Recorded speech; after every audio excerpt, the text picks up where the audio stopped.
Here it is. As far as I understand, that ventilation is our exit to the station. Yes, that one. Then you go through the station. Then take the right tunnel. This thing is simple. Just take a shot if you feel sick. Thank you. So, this is what had been keeping them all alive.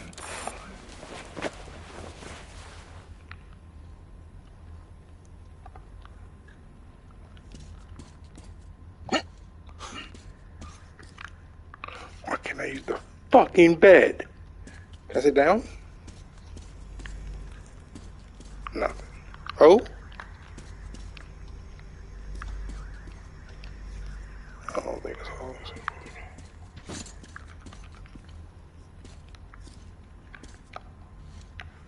Are you ready? Good luck. Remember why we are in this. The life of my daughter, your wife, is in your hands now. Now go. I didn't, again, if I didn't take the extra time out to steal these fucking glasses, this is what that shit would look like. We are fucking nuts. How many bullets I got? Only got 2 clips of that.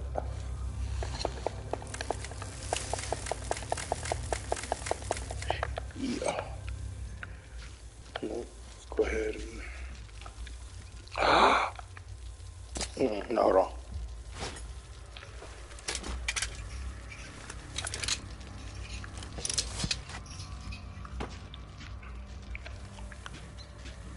Who?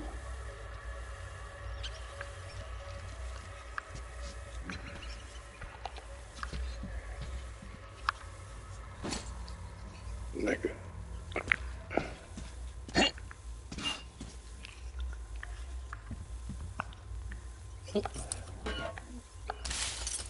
Ignore that. Holding that shit for a bitch. Alright, clearly I'm gonna have to use a sniper rifle sooner than later.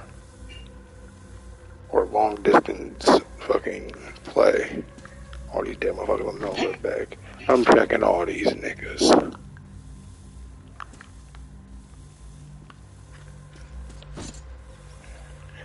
In the bag, come on, man.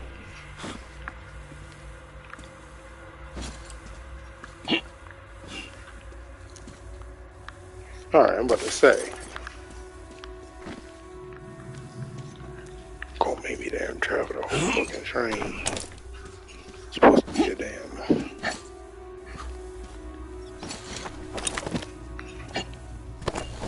A buggy? Okay. I'll get somebody shot in there.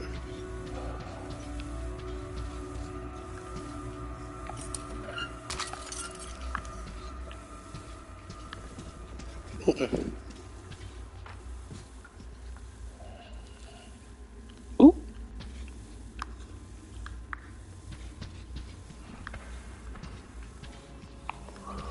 Who was that?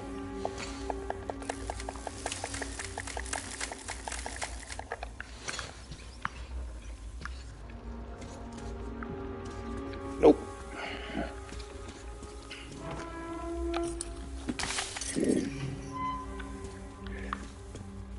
It's gonna be 100, ain't all that all the way.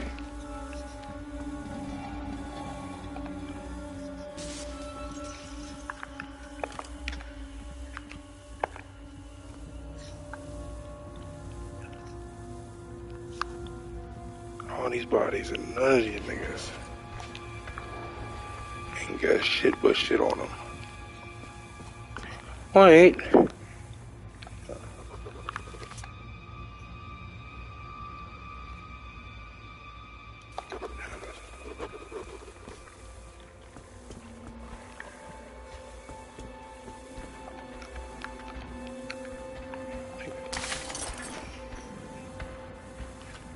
Fuck the fame.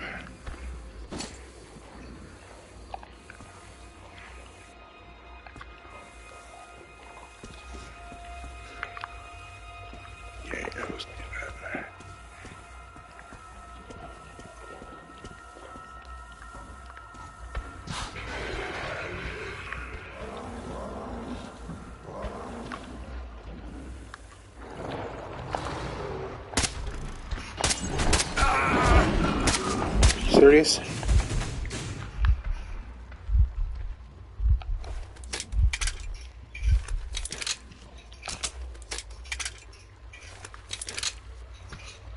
Can't be missing, bro.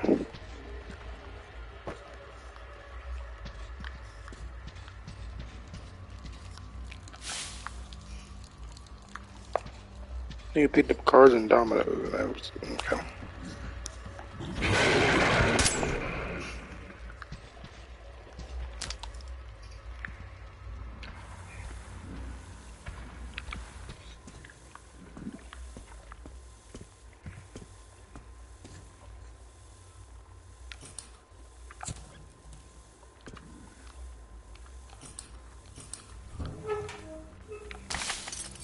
Yeah.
Ooh, baby. You know what this is.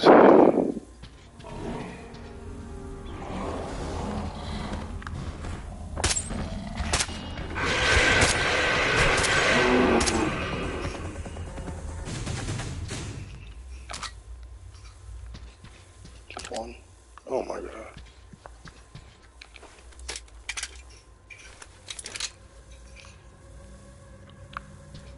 What's this? Anything, right? Actual gun? Yeah, that's a gun.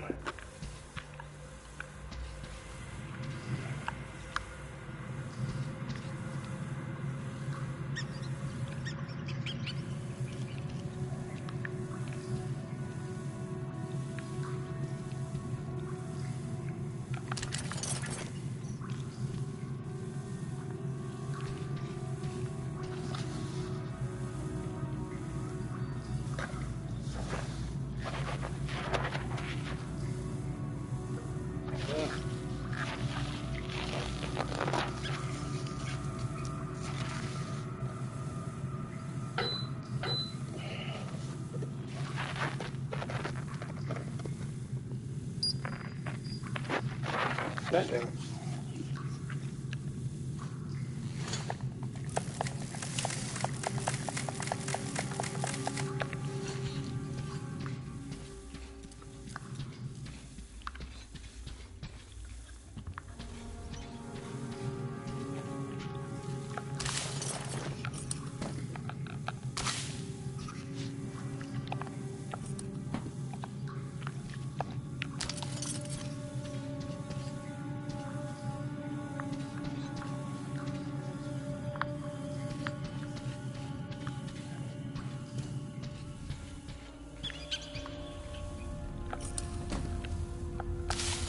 Where the fuck am I supposed to be going, Jack?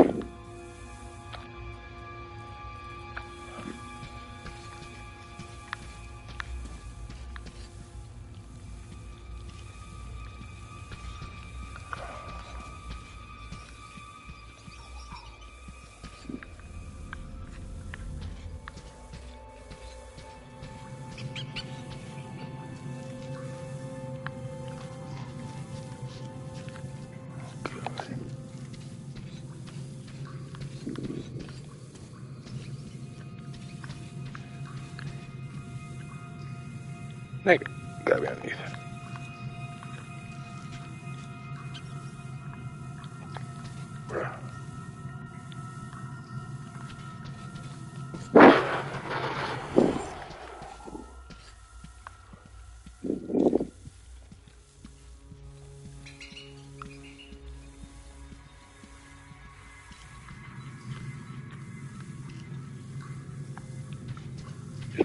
Alright.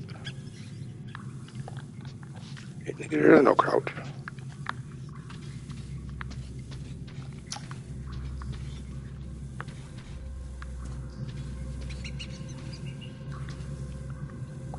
And they keep showing.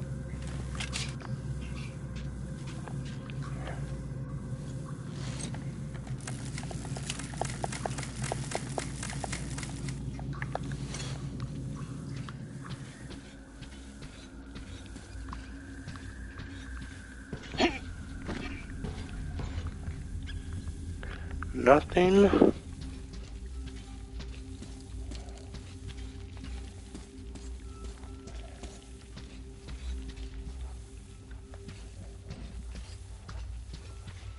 Ooh.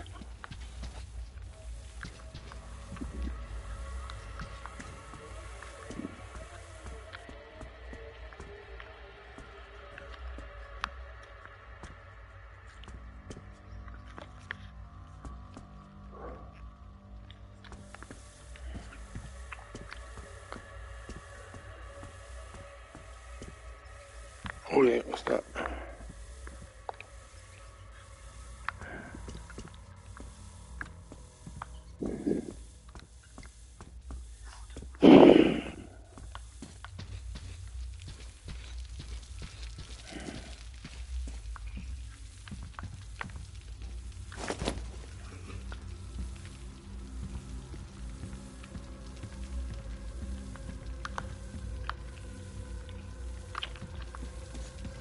Bro, really?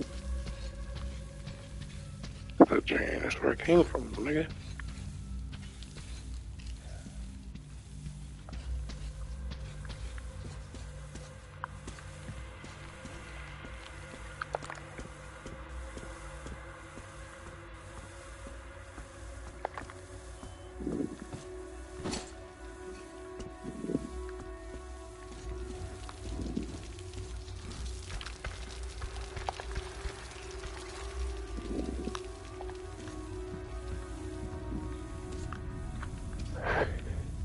She admitted it, so was trying to shoot him in the ass.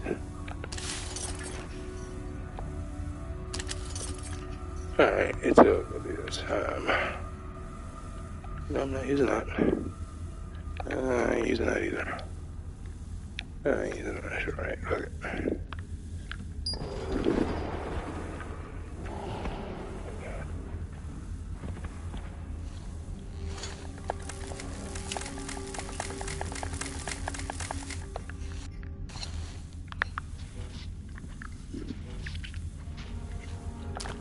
Ooh.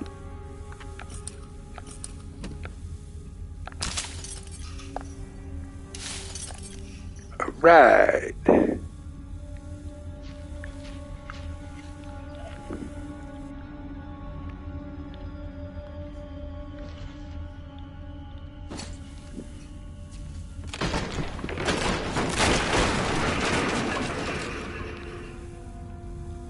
Shit.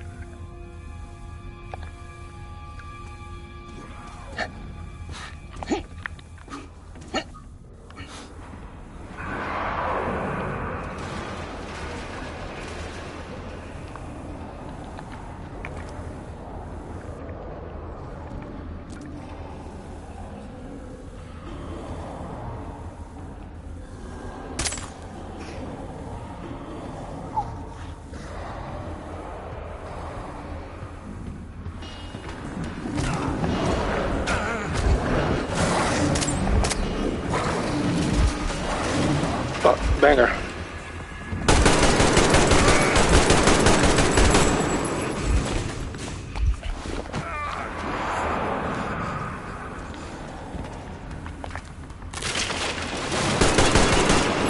Alright.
Okay, they're not stopping. All right.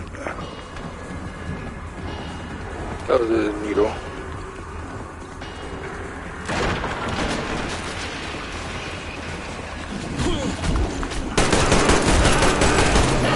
And they just gave me that.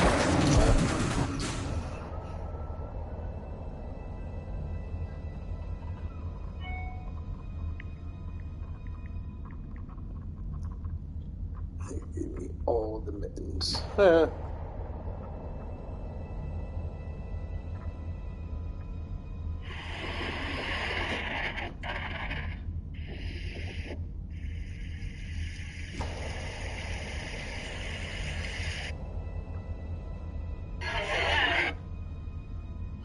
At the wellness center.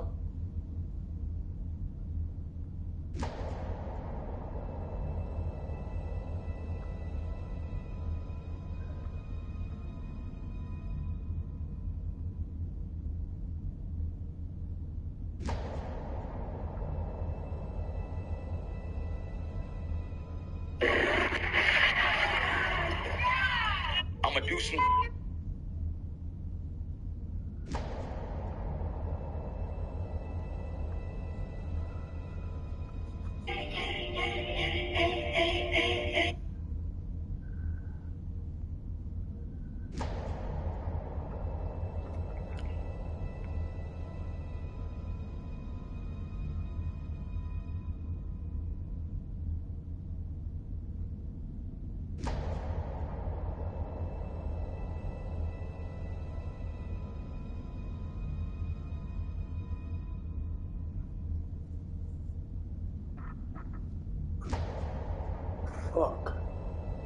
Fuck.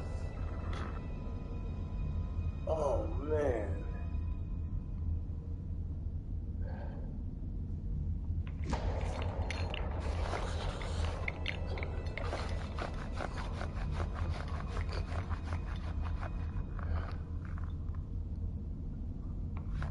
Hey.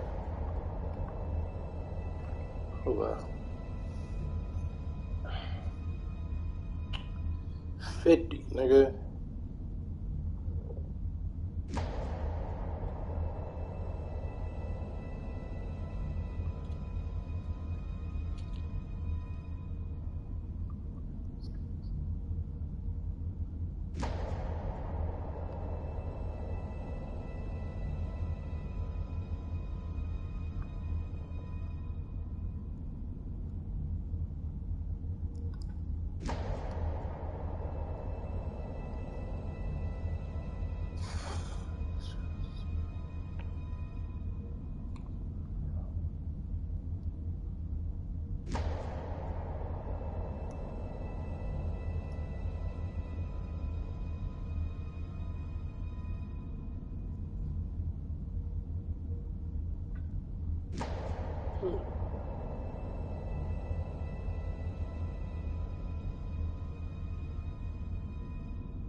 Nigga, stay with you. That's stupid. Like you stupid.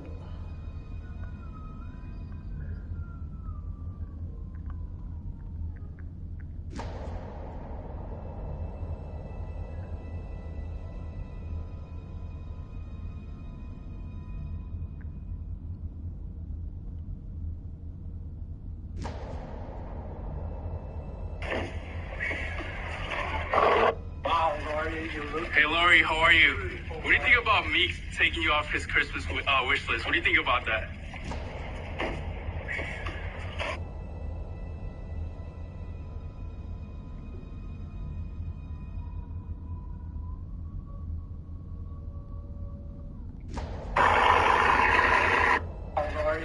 Hey Laurie, how are you? What do you think about Meek taking you off his Christmas wish list? What do you think about that? That's weird. That is weird, but it's just, it's nuts.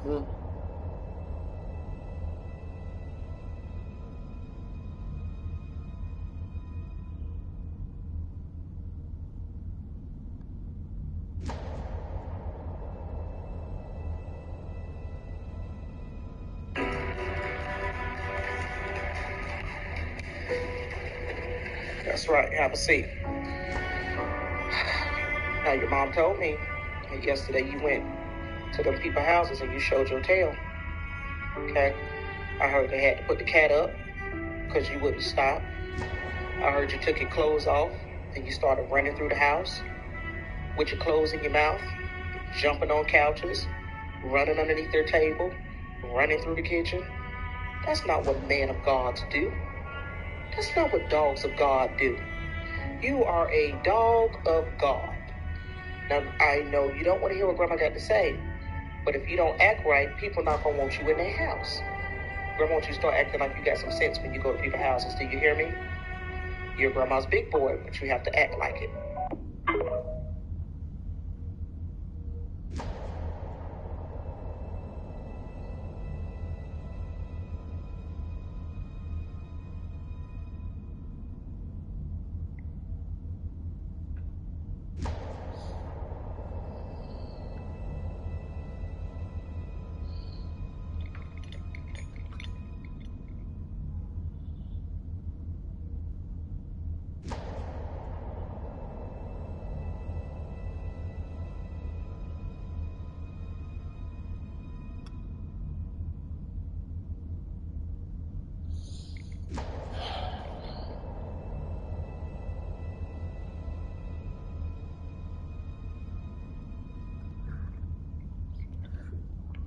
Hush, baby, don't talk so much. This is how it's gonna be. If you want to come and play, gonna do it my way, my way, my way. Not me, Chris and Andy used to do the dab. I'll fly. I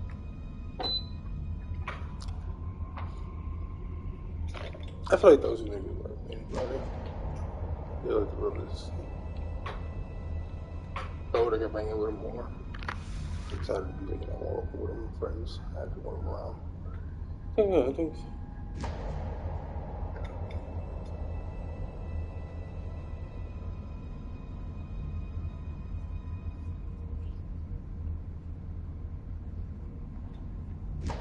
Hush, baby, don't.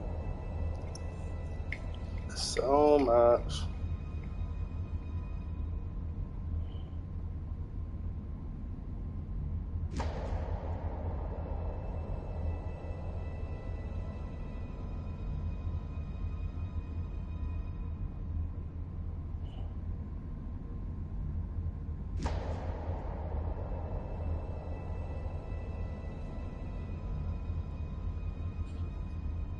Fucking arms are cold. I need to put that hoodie on. Put the hoodie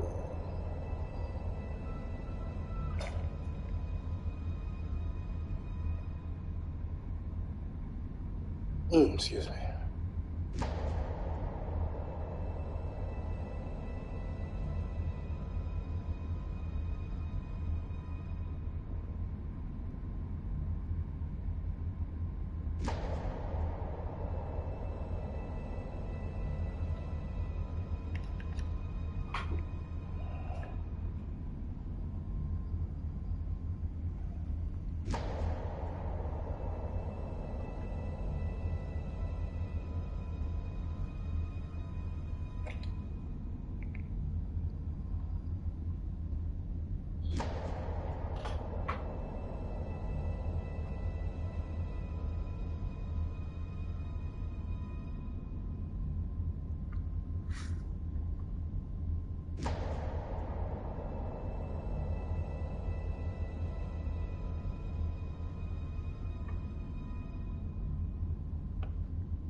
What did she do? Never goes to the hood.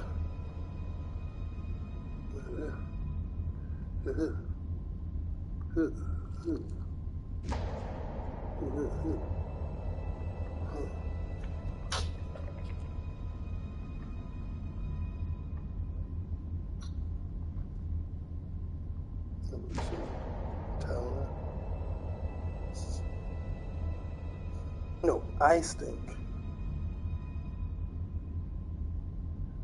So I put a staph infection. Come on. Boo-boo.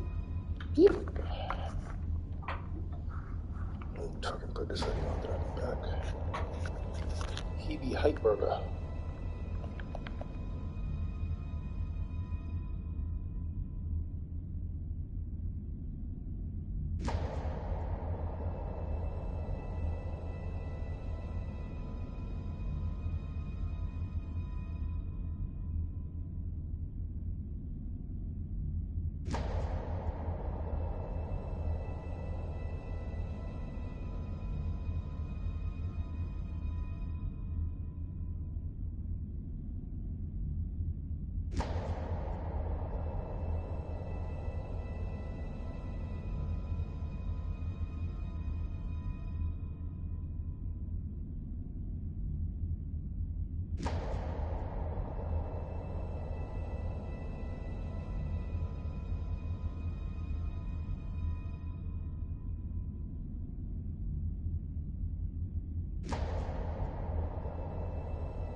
to the Dutch Empire. Peace and Pan-Africanism to my American Africans. Peace and Pan-Africanism to my Carolina Africans, my Maryland Africans, my Virginia Africans, my District of Columbia Africans, my Wisconsin Africans, my Illinois Africans, my Pennsylvania Africans, my Michigan Africans, my Massachusetts, Connecticut, Vermont, New Hampshire, Maine Africans, to my Mississippi, Arkansas, Alabama Africans. Peace and Pan-Africanism to my Arizona Africans. Peace and Pan-Africanism to my California Africans. This is your big brother, King Kong Consciousness, Big Papa, Notorious, most relevant, most consistent African scholar in the world. Brothers and sisters, tonight's lesson on my very first live stream seminar of the year is going to focus on multiculturalism as a weapon against African. Tonight we're going to talk about multiculturalism as a weapon against African. Before we start, I want to say thank you to the brothers and sisters in New York City who showed up and showed out last night for the celebration. Peace and Pan-Africanism to the New York City Africans who showed up and showed out last night in Black Brooklyn for the Dr. Khalid Abdul Muhammad birthday celebration. I want to remind my DMV Africans, I want to remind my DMV Africans that I will be in Baltimore, Black Baltimore, Maryland, the first day of Black History. It's going down in Black Baltimore, Maryland, the first day of Black History. That we will be the first. We have the Empowerment Temple. I will post that information on Facebook, Instagram, and Twitter. If you need that information, you can text message me forward after today's live stream.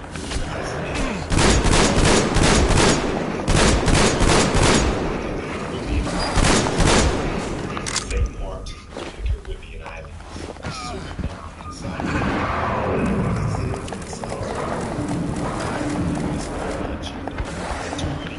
Black New York is on the agenda. We got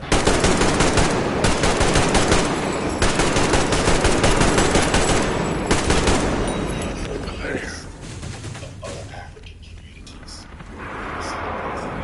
This is the victory lap. This is the victory lap.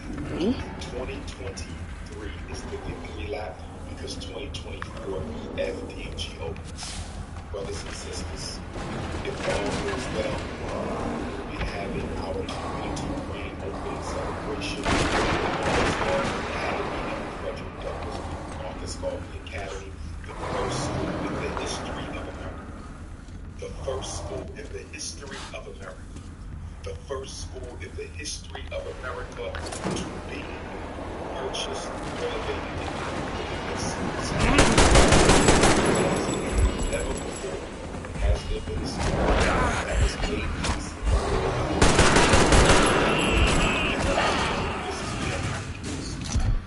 This is Pan-African history. This is Pan-African history. It's your cash app, $FDMG school. It's your cash app, $FDMG school. It's your cash app, $FDMG school.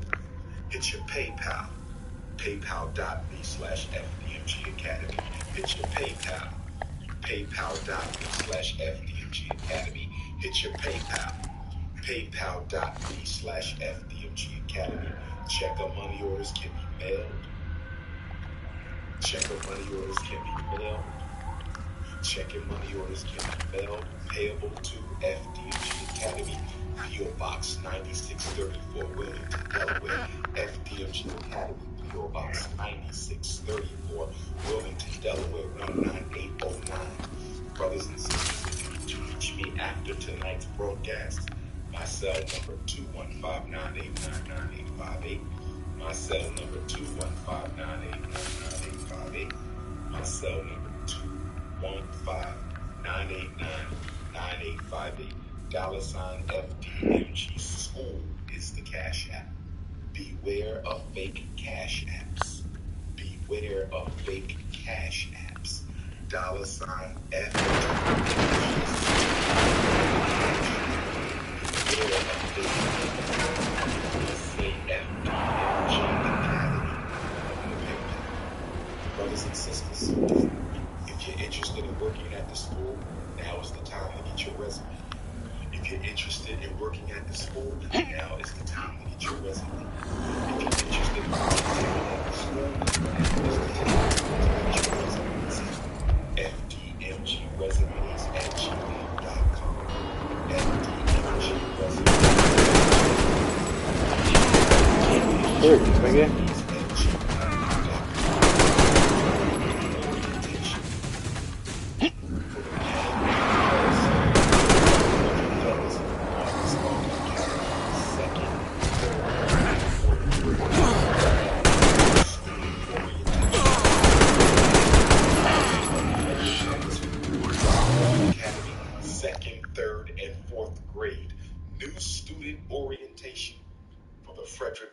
And Marcus Garvey Academy. 2nd, 3rd, and 4th grade will take place at the beginning of the Most Honorable Marcus Garvey Solar Return of 2024. That is August the 17th of 2024. August the 17th of 2024. August the 17th of 2024. That's the 3rd grade Africans. And the 4th grade Africans will show up to begin orientation 2 weeks before they begin school. Orientation will begin 2 weeks before school. Orientation will begin on Marcus Garvey's birthday of 2024, 2 weeks before school. On the 5th day of orientation, August 21st of 2024. On the 5th day of orientation, August the 21st of 2024. This is the 2nd, 3rd, the 2nd, 3rd, Oh my God. on August the 21st of 2024, and they will experience the Nat Turner Trail, the Nat Turner Tour. They will get the Nat Turner lesson. This is orientation. School hasn't even started yet. This is orientation. School hasn't even started yet. On August the 22nd, they will get the Dr. Umar tour at the Great Blacks and Wax Museum. On August the 23rd, they will go to the Frederick Douglass House in Washington, D.C. August the 24th, they will go to Frederick Douglass's gravesite and Harriet Tubman's home and Harriet Tubman's gravesite. School has not even started yet. School has not even started yet. This is just orientation. This is just orientation. This is just orientation. And then on September the 3rd of 2024. On September the 3rd of 2024. On September the 3rd of 2024, the anniversary of the Most Honorable Frederick Douglass's escape from slavery in Baltimore. On September the 3rd, 2024, the anniversary of slavery escaped from slavery. September the 3rd, the intellectual insurrection. First day of school for the 2nd, 3rd, and 4th grade Pan-Africans of the Marcus Garvey Academy of the FDMG campus. September 3rd, 2024, the intellectual insurrection begins at the first school in American history, built by the African diaspora. Pan-Africanism yesterday. Oh my God.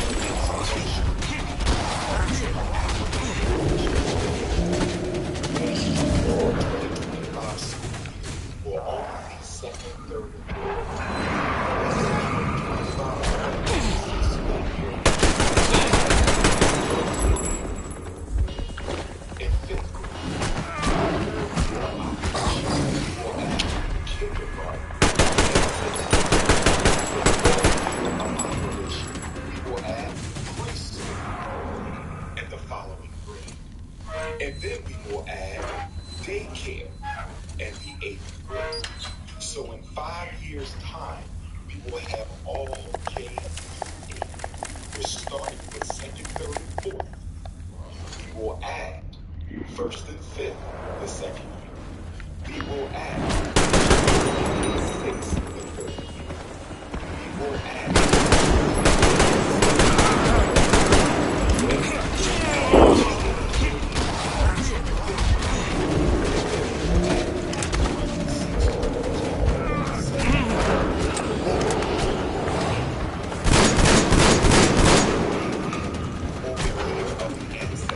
No way. Our ninth year of operation, we plan to have all 12 grades in operation. It could come quicker. It could happen soon. But as a worst case scenario, it will take us 9 years to have the full pre-K 12th grade operation function. Parents, there will be 8 bus stops for FDMG.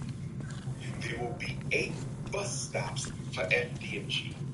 There will be a bus stop in Philadelphia, Pennsylvania, that will take our sons to school and bring them back every day. There will be a bus stop in Chester, Pennsylvania, that will take our sons from Chester to FDMG, back to Chester at the end of the day. If you live in the state of Maryland, there will be a bus from Baltimore every day. There will be a bus back and forth to Baltimore, Maryland every day. There will be a bus back and forth to Eastern Shore, Maryland every day. If you live in New Jersey, there will be a bus from Trenton, New Jersey every day from Trenton, New Jersey. Camden, New Jersey, there will be a bus every day from Camden, New Jersey. And if you live in the state of Delaware,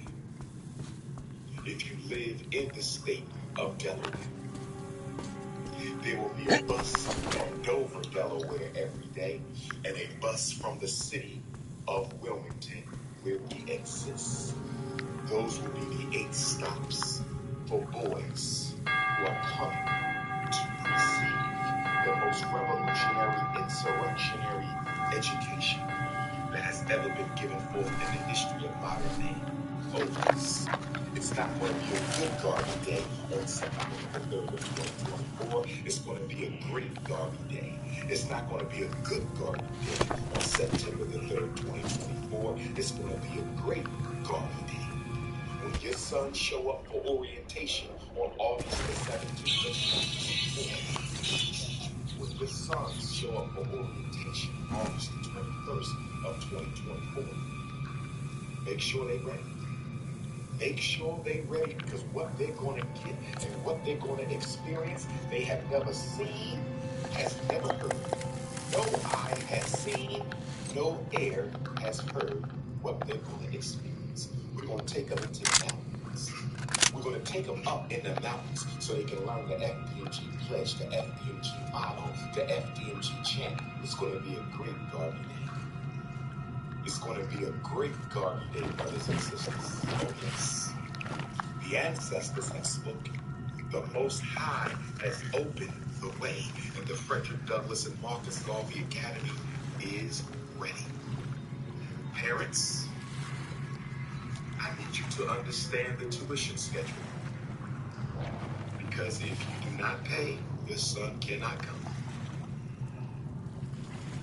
Your first year at the school, you will make 2 tuition payments, just like you do in college. You will pay for the fall semester during the summer, and you will pay for the spring semester during the winter. You will pay for the fall semester during the summer, and you will pay for the spring semester during the winter. 2 payments.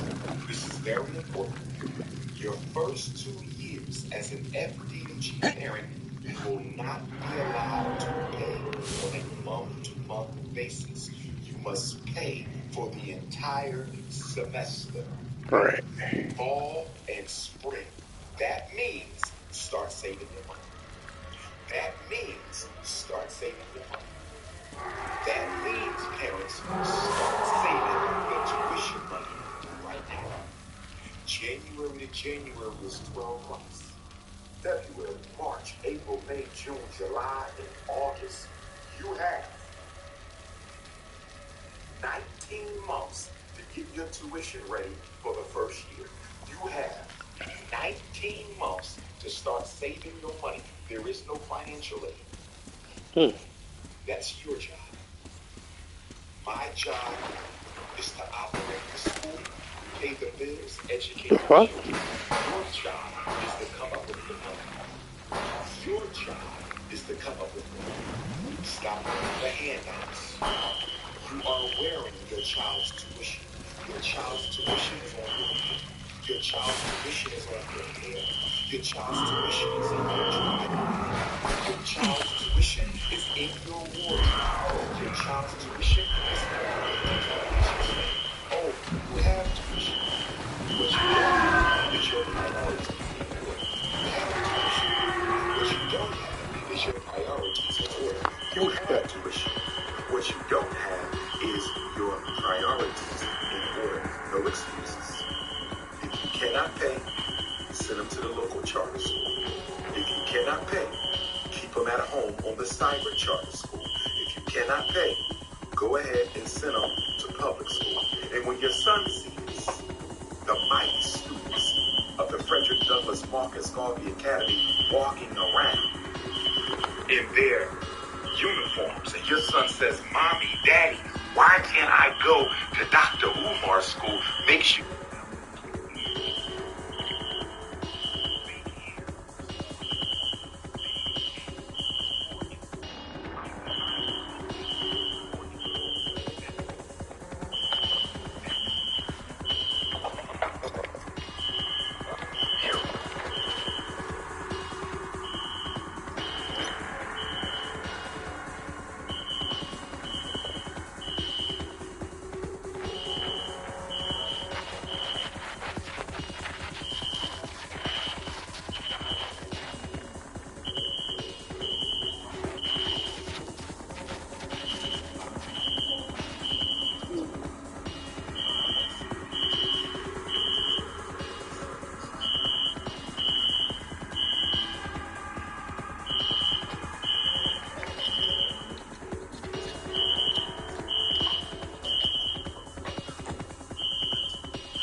requirements set forth by the FDMG Academy, he will be disinvited from the school.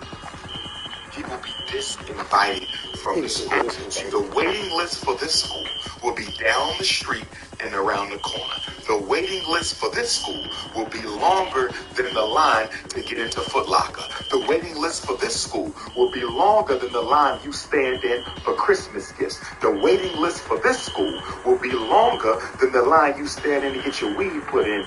And the waiting list for this school will be longer than the line to get into the restaurant to treat your snow bunny to dinner. So if you cannot pay the tuition, no problem. Please step aside. Please step aside and let a parent who can pay the tuition step inside. If you can't pay the tuition, please step outside and let a parent who's willing to pay the tuition step inside. If you can't pay the tuition, then please step outside and let a parent who can afford the tuition step inside. We're talking academic revolution. We are talking academic revolution. We are talking academic revolution. No games will be played. Did it cut up again?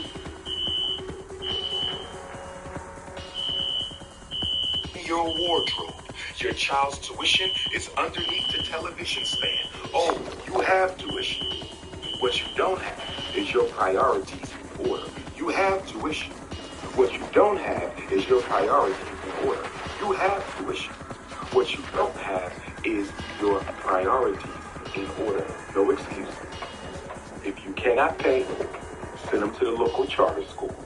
If you cannot pay, keep them at home on the cyber charter school. If you cannot pay, go ahead and send them to public school. And when your son sees the mighty students of the Frederick Douglass Marcus Garvey Academy walking around in their uniforms, and your son says, Mommy, Daddy, why can't I go to Dr. Umar's school? Make sure you tell them Air Jordans was more important.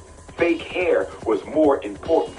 Video games was more important. My designer clothing was more important. That's for you, sir. That's for you, sir. You will pay the entire fall semester in the summer. You will pay the entire spring semester in the winter. If your son is still around the second year, if your son is invited back the second year, you will now have 4 payments. You can divide the fall tuition into 2. You can divide the spring tuition into 2. And if your son is invited back for the 3rd year, you can now pay on a month-to-month basis from the 3rd year until he graduates from 12th grade. From the 3rd year until he graduates from the 12th grade, you can pay month-to-month. But for the first 2 years, I have to study your financial commitment to your son's education. For the first 2 years, I must study your financial commitment to your son's education. What do you mean, Dr. Umar, if he's invited back? What do you mean if he is invited back? What I mean, if your son is not fulfilling the obligations expected at the FD&G Academy, if his parents are not fulfilling the objectives and requirements set forth by the FD&G Academy, he will be disinvited from the school. He will be disinvited from the school. See, the waiting list for this school will be down the street and around the corner. The waiting list for this school will be longer than the line to get into Foot Locker. The waiting list for this school will be longer than the line you stand in for Christmas gifts. The waiting list for this school will be longer than the line you stand in to get your weed put in. And the waiting list for this school will be longer than the line to get into the restaurant to treat your snow bunny to dinner. So if you cannot pay the tuition, no problem. Please step aside. Please step aside and let a parent who can pay the tuition step inside. If you can't pay the tuition, please step outside and let a parent who's willing to pay the tuition step inside. If you can't pay the tuition, then please step outside and let a parent who can afford the tuition step inside. We're talking academic revolution. We are talking academic revolution. We are talking academic revolution. No games will be played. August the 17th, 2024. Parents, you better be ready. You had better be ready, because education is not a joke. I come in the spirit of Mary McLeod Bethune. I come in the spirit of Octavius Cato and all of those great black educators who built the HBCU college system. I'm not playing no games. Once a week, your son will have a long day of school. Once a week, your son will have a long day of school. Because once a week, every class will have family dinner with their principal, the Prince of Pan-Africanism. We will eat together as a family in the John Dessalines Nat Turner Gymnasium. We will eat together.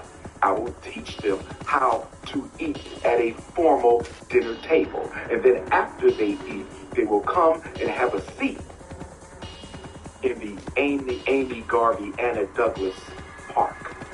And I will give them a fireside chat. The fireside chat will feature a lesson of one of the lives of our great ancestors. The fireside chat will be Dr. Umar sitting down on the earth with your son, and I will by the fire with the incense burning, with the marshmallows, the vegan marshmallows, and we will, as a brotherhood, form a bond as I teach them and educate them about one of the great ancestors every week at the fireside chat. We talking revolution. We talking academic revolution. No school you've ever seen, no school you've ever heard of, no school you have ever attended will ever resemble what we are about to do. Let's get into the message tonight. Let's get into it. The school will be 90% raw and vegan. If you are a chef, submit your resume along with a meal plan. Submit your resume along with the meal plan for 1 month. If you are submitting a resume to be in charge of the food for breakfast and lunch, I need to see a meal plan. 90% raw and vegan. Needless to say, you will have to get the necessary licenses and permits from the state of Delaware and the city of Delaware before you can enter into a contract with the FDMG Academy to provide food for our young people. My brothers, if you like to hunt, if you like to camp, if you like to go fishing, submit your resume. Dr. Umar, I want to be part of the hunting team. Dr. Umar, I want to be part of the fishing team. Dr. Umar, I want to be part of the martial arts team. Dr. Umar, I want to be part of the gun club, the Frederick Douglass Marcus Garvey Academy Gun Club. We talking academic revolution. We talking academic revolution. We talking academic revolution. Let's get into the message tonight. I don't want to give you too much. I know the haters are salivating. I don't want to give you too much. I know the haters are salivating. I don't want to give you too much. I know the haters are salivating. Let's talk about multiculturalism as a weapon against African people putting themselves first. I want to talk tonight, and I'm only going to keep you for an hour, but I want to talk tonight about multiculturalism being a weapon against African people. Why does Dr. Umar call multiculturalism a weapon against African people? The reason I'm calling multiculturalism a weapon against African people is due to the fact multiculturalism did not begin being pushed through American society, through Western history, through Europe, Canada, South Africa, Australia, France, all the European theaters of power. All the European countries, they started pushing multiculturalism in the 1970s and the 1980s as a response to the African-centered approach to the study of history, culture, and civilization. I'm going to say it again. Multiculturalism was put out by the white power structure to dismiss and distract away from African-centered, an African-centered approach to history, culture, and civilization. When our Grand Master Teachers gave birth to the Black knowledge and Black book explosion of the 1960s through the 1990s, when our scholars gave birth to the Black book and Black information explosion from the 1960s to the 1990s, that's when the white power structure stepped up and said, wait. We can't have no African-centered approach to spirituality. We can't have no African-centered approach to culture. We can't have no African-centered approach to civilization. So racism put multiculturalism out to undermine the African genesis of humanity. I said the white power structure put multiculturalism out to take away from the African genesis of civilization. I need you to understand, overstand, and understand me. Nobody practices multiculturalism except African people. Nobody practices multiculturalism except African people. Nobody practices multiculturalism except African people. Nobody practices it.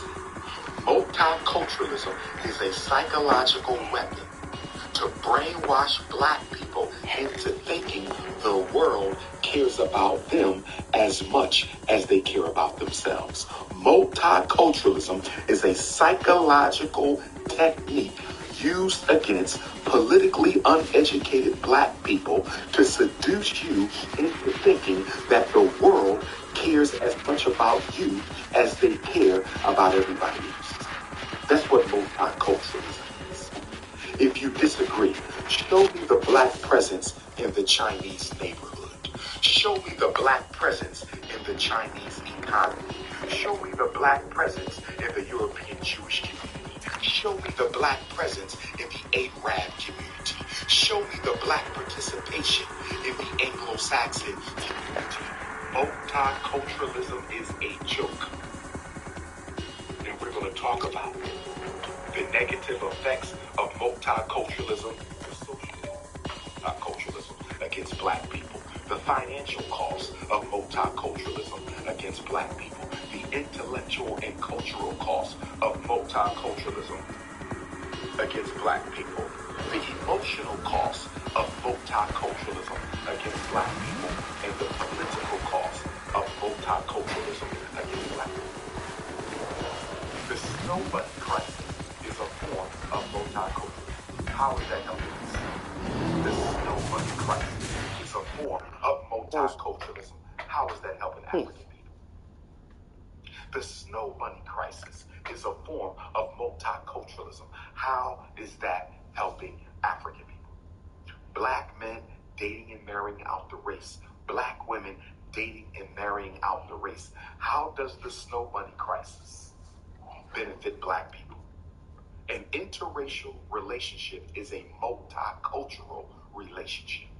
An interracial relationship is a multicultural relationship. When I see black men go to Africa and become kings in Africa, that's multiculturalism. When you see a white man go to Africa, become a king, a traditional ruler in Africa, when you see a white man go to Africa and marry an African woman and become a chief of a village, you see white people go to Africa and get initiated into our sacred traditions, and now the white man is a priest of Ifa, a priest of Voodoo, a priest of Totan, a priest of that is blasphemy against the ancestors. That is blasphemy against the ancestors. Multiculturalism is a trap. Multiculturalism is a trap. Multiculturalism is a trap. Let's compare all the white men who go to Africa and become kings. Let's compare all the white men who go to Africa and become kings. Let's compare all the whites who get initiated into African sacred spiritual traditions. Let's compare the white priests and priestesses of African religion to what Meghan Markle went through in the Queen's palace. Meghan Markle, mixed race African woman, goes and marries Prince Harry. She thinks she's going to be royalty. She marries Prince Harry. She thinks she's going to be royalty, and the whole world tells her, "You're not royalty. Your son is not royalty. You have no claims whatsoever to the British throne by way of your African blood." Look at how the British dealt with multiculturalism and look at how African people deal with multiculturalism in their family. Look at how Queen of England dealt with Meghan, and look at how the kings of Africa deal with white folks who want to become part of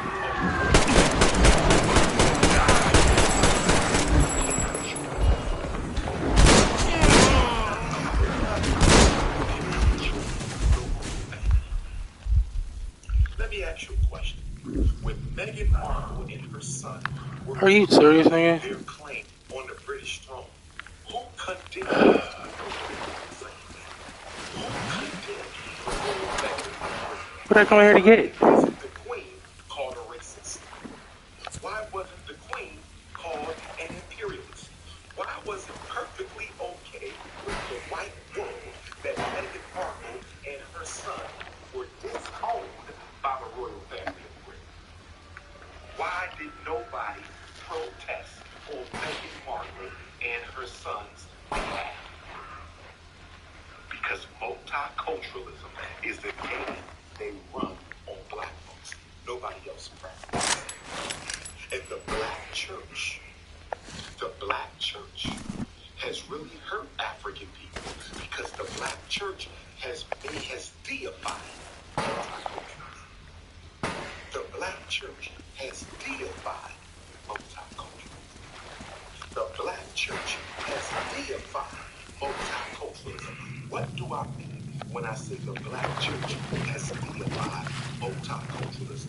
The African American masjid, the African American church, the African American masjid, the African American church, the African American Kingdom's Hall, the African American Kingdom's Hall, the African American masjid, and the African American church has brainwashed black people into thinking God wants you to be a multiculturalist. That's right. Black religion has brainwashed the black community into believing God wants you to be a multiculturalist. He wants you to be a colorblind multiculturalist. But when you study the Bible, for those of you who follow the Abrahamic narrative, if you study the Bible, God was a nationalist. God was not an increationist. Over and over and over again in the Bible, not to mix their seed with other kingdoms. Over and over and over again in the Bible, certain kingdoms were told not to mix their seed with other kingdoms. So how can you claim that God was a colorblind multiculturalist when your holy book clearly tells certain kingdoms, especially those who were blessed by God, not to mix their seed? So if God ordered the Holy Family not to mix their seed in the Bible, if God ordered the Holy Family not to mix their seed in the Bible, does that not mean that we should not mix our seed? Who is the Holy Family on the planet Earth? Who is the Holy Family on the planet? Who's the royal family on this planet? It ain't got nothing to do with the religion we belong to. The biggest lie ran on African people was you had to belong to a certain religion in order to become the chosen of God. That is a lie. The biggest lie told to African people that God chose a religion. No. God never chose any religion. God chose a people. And the people God chose are the original people. And the original people are African people. So if the Bible says that the chosen of God are not to mix their seeds with those outside of the royal kingdom, then why are African people mixing our seed with every other race of people under the sun? Why are we mixing our seed? Multiculturalism is a trap. And let me tell you why they want you to keep on mixing your seed. No disrespect to my mixed race African family. I consider you brothers and sisters on the same level, no different than any full-blooded African. No disrespect to my mixed race African brothers and sisters. I consider you brothers and sisters too.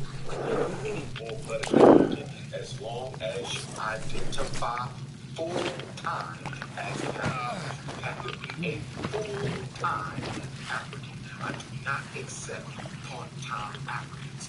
You must be a full-time African.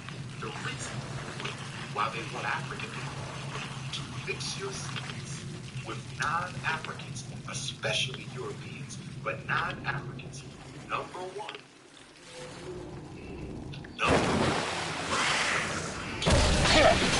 What the fuck?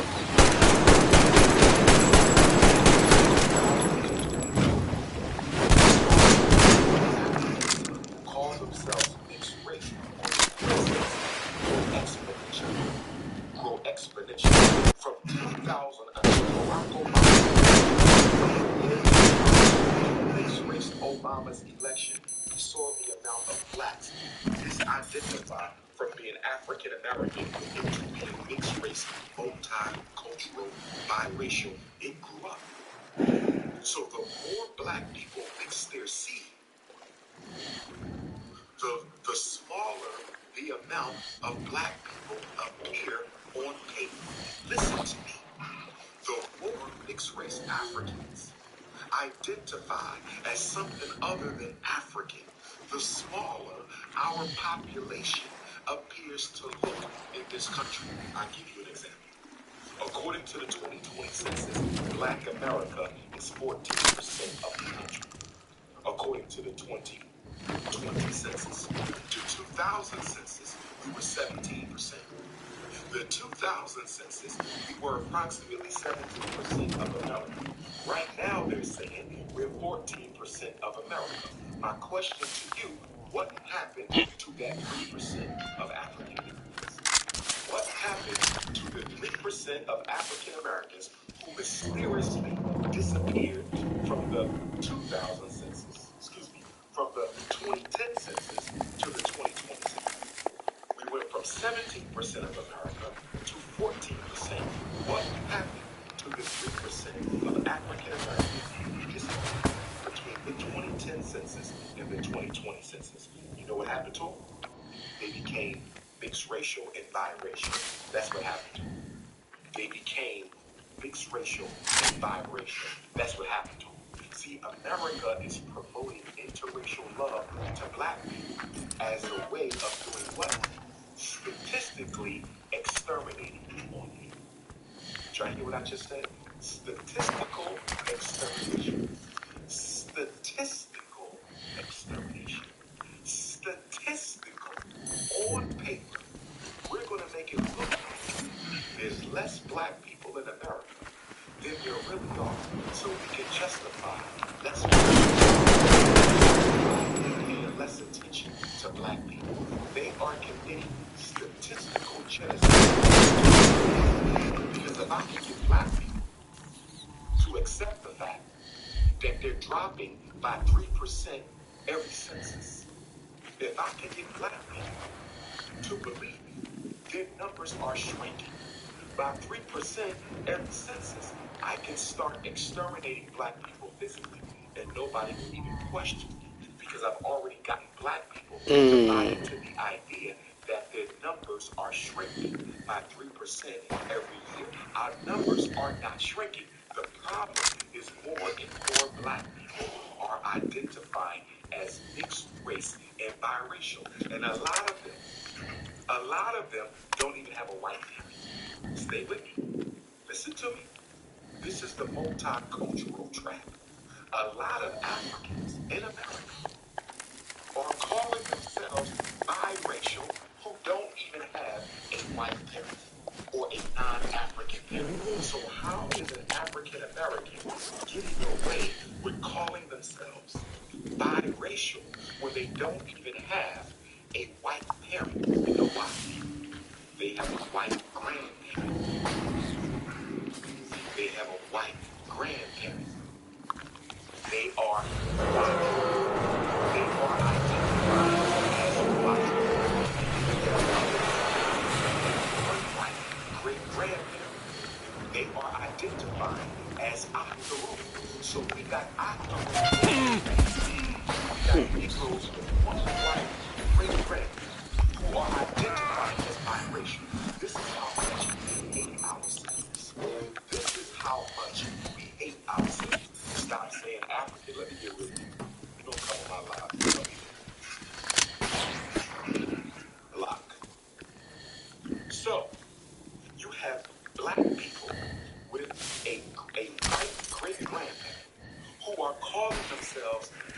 generation, they don't look no different than, they look just like Dr. Umar, but when they fill out the census, they're putting biracial because they have a white great-grandparent. That's an octoroon.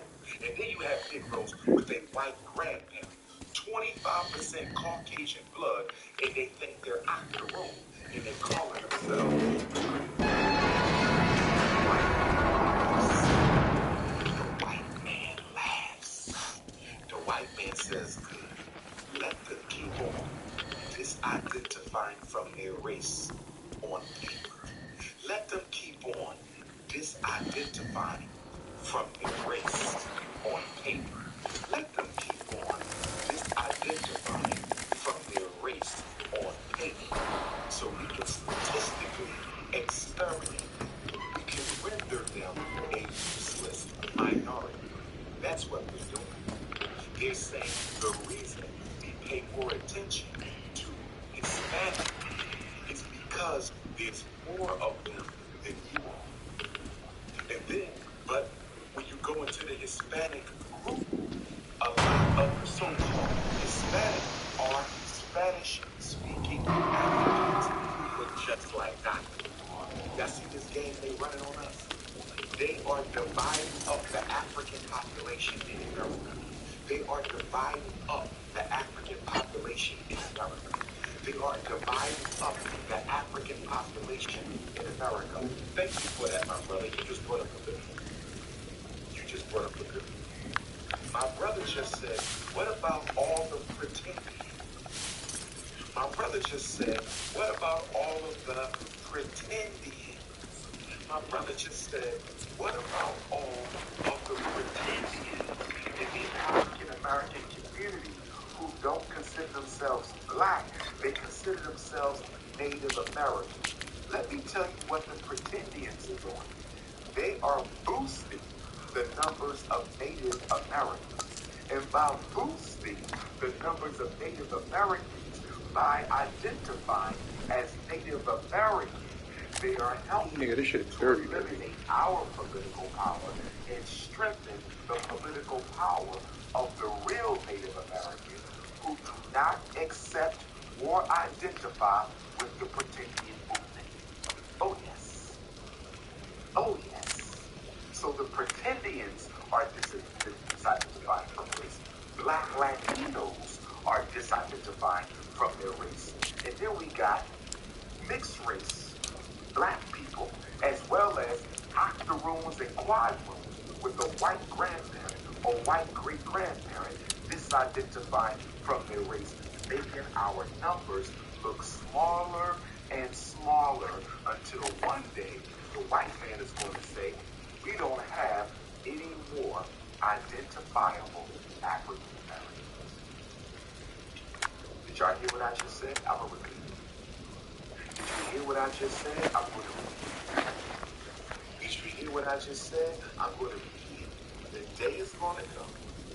If we keep on mixing our seeds, the white man is going to say, it doesn't look like we have any more identifiable African people in America. Even though they got all these light-skinned Africans, even though they got all these mixed-race Africans, even though they got all these light-skinned Africans, even though they got all these mixed-race Africans, the white man is going to say, I don't Simonovich, drop everything and get your whole fabric in here tomorrow to talk. Ladies first, and a dollar in fucking wars. Colonies on every wall. These fuckers thought it's big some shit too. So my medical base is full, no member to the war. If I don't keep my war, but don't let me up with supply, then fuck this. But you all will be left sitting on each other's heads on your screen station. Because it's even worse here in the depot of construction materials in your societal head. Don't take me for a ride this time, man. I got 2 tons of sheet metal and another ton of heavy piece here. But you don't get your ass here. Burn all the shit I'm burning right now. Just get it on the way.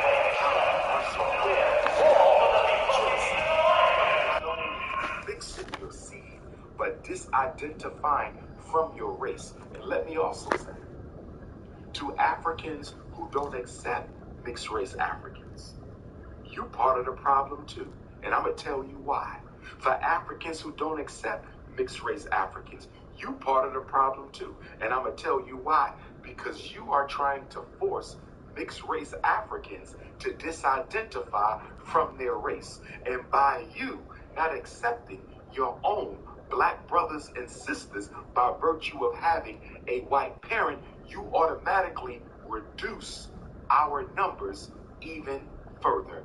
You are also part of the problem because you are not understanding, and understanding that there is a statistical genocide at play on paper. There's a statistical genocide at play on paper, a prelude to the physical genocide. A prelude to the physical genocide. So let's talk about the social cost of multiculturalism. Let's talk about the social cost of multiculturalism. So one of the big social costs of multiculturalism is the snow bunny crisis. The snow bunny crisis. I'm not going to spend any more time on the snow bunny crisis. A second social cost of multiculturalism, it eliminates the uniqueness of the black experience. Multiculturalism eliminates the uniqueness of the black experience. See, the white man says, black people, stop talking about slavery. Black people, stop talking about Jim Crow. Black people, stop talking about civil rights. Other people also caught hell just like you. See, multiculturalism denies black people their unique historical experience in this country and around the world. The minute you bring up slavery, they bring up the European Jewish Holocaust. The minute you bring up slavery, they want to bring up the European Jewish Holocaust. The minute you bring up slavery, they start talking about all the other groups who used to be slaves. But what they never talk about was the worst treatment of human people in history. What they don't talk about, your slavery was the longest. What they don't talk about, your slavery is the one that dehumanized us. What they don't talk about, your slavery is the only one with the slave master owning your entire family lineage forever. Forever. No other slavery did the slave master own perpetually and eternally the entire lineage of an entire people. This is why we cannot become multiculturalists. I am not a multiculturalist. Is unlike anybody's. What I went through, the European children. What I went through, the Native American didn't go through. What I went through, the Arab didn't go through. The East Indian didn't go through. What I went through, the Latino didn't go through. What I went through, nobody else went through. So you're not going to This is the trap. This is the trap. Don't you ever fall for this multiculturalism talk. Everybody was slaves. Everybody was oppressed before. Everybody was mistreated before. And when you fall for that multicultural argument, they're able to dismiss the uniqueness of African people and force you to blend into this people of color.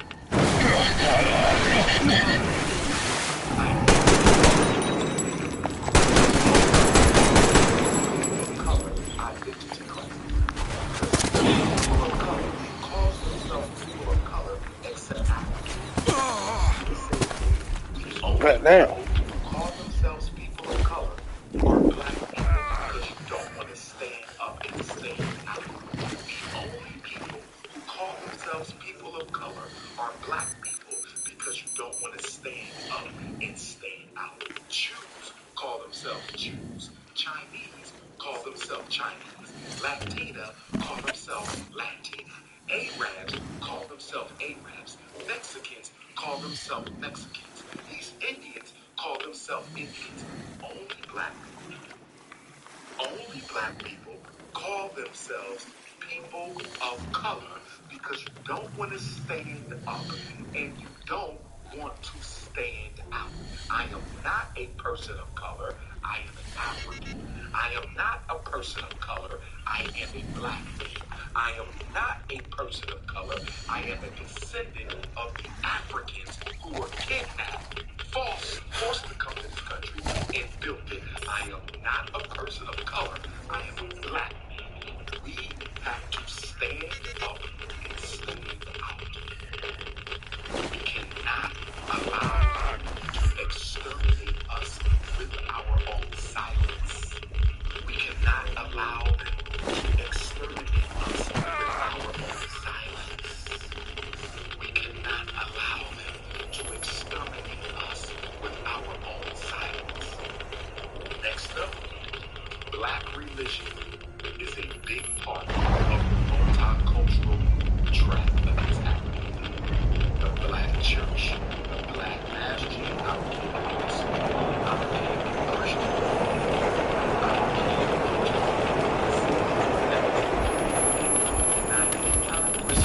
of all black religions are multicultural.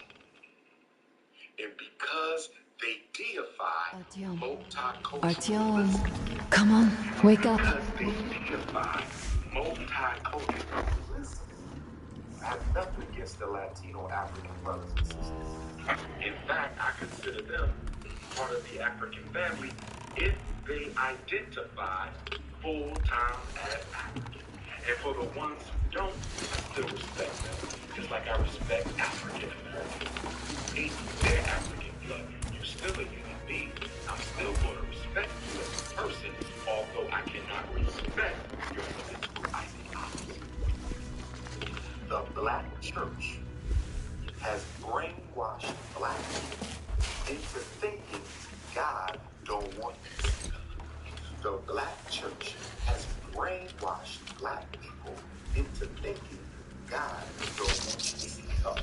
The black church has brainwashed black people into thinking God don't want you to see color. If God didn't want you to see color, why did he make you so much darker than everybody else? If God don't want you to see color, why did he make your hair so much nappier than everybody else? If God don't want you to see color, why did he make your voice deeper than everybody else? If God didn't want you to stand up and stand out, why did he make the black woman 5'5" and extra thick in the thighs? I said, if God didn't want us to stand out, why did he make the black woman 5'5", extra thick in the thighs? If God didn't want you to stand out, God would not have made you. If God didn't want you to stand out, God would not have made you different. And the reason you look different, the reason you are different is because you are the chosen people. Not because of no Torah, not because of no Bible, and not because of no Quran. You are the chosen people because God chose to put you here first. You are the chosen people, not because of no Torah, not because of no Bible, not because of no Quran. You are the chosen people because God chose to put you here first. The black church is a big problem for black people. The black church is a big problem for black people. The black church is a big problem for black generation. Multiculturalized all of our problems out of existence. The next social cost of multiculturalism is it makes us feel bad for putting ourselves first. One of the biggest problems I see with black people and the race-first agenda of the most honorable Marcus Garvey. The biggest problem I find with black people and the race-first agenda of the most honorable Marcus Garvey. The biggest problem black people conflicted about what black people are. You're the only people in the world you don't feel like. You feel like you are committing a sin against God. You feel like you're committing a sin against humanity by caring about your people first. Every black person I have heard, they always have to qualify their love for themselves by saying, I don't hate nobody else. Why do you have to say, I don't hate nobody else after you say, I love my people first? Why does every black person have to say, I don't hate nobody after they say they love themselves? You are the only people who have to clarify that your self-love does not mean hatred for any other group. You are the only people who has to clarify that your self-love does not mean hatred for another group. You are the only people in the world who have to qualify that your self-love does not mean a hatred for other groups. Nobody else says that. The Jew says, I'm for Jews. It's assumed he don't hate nobody else. Chinese say, I'm for Chinese. It's assumed he don't hate nobody else. Latinos say, I'm for Latinos. It's assumed they don't hate nobody else. But when a black man says, I love black people, when a black woman says, I love black people, in the very next breath, right after they say, unapologetically, I love my people, they apologize. Right after y'all say, unapologetically, I love my people, the very next breath, y'all apologize and say, but that don't mean I don't have nothing against nobody else. Come in 51. I don't have nothing against nobody else. Why nobody else has to cut? What do we do now? You never hear nobody else. In a way. What's something else you have to?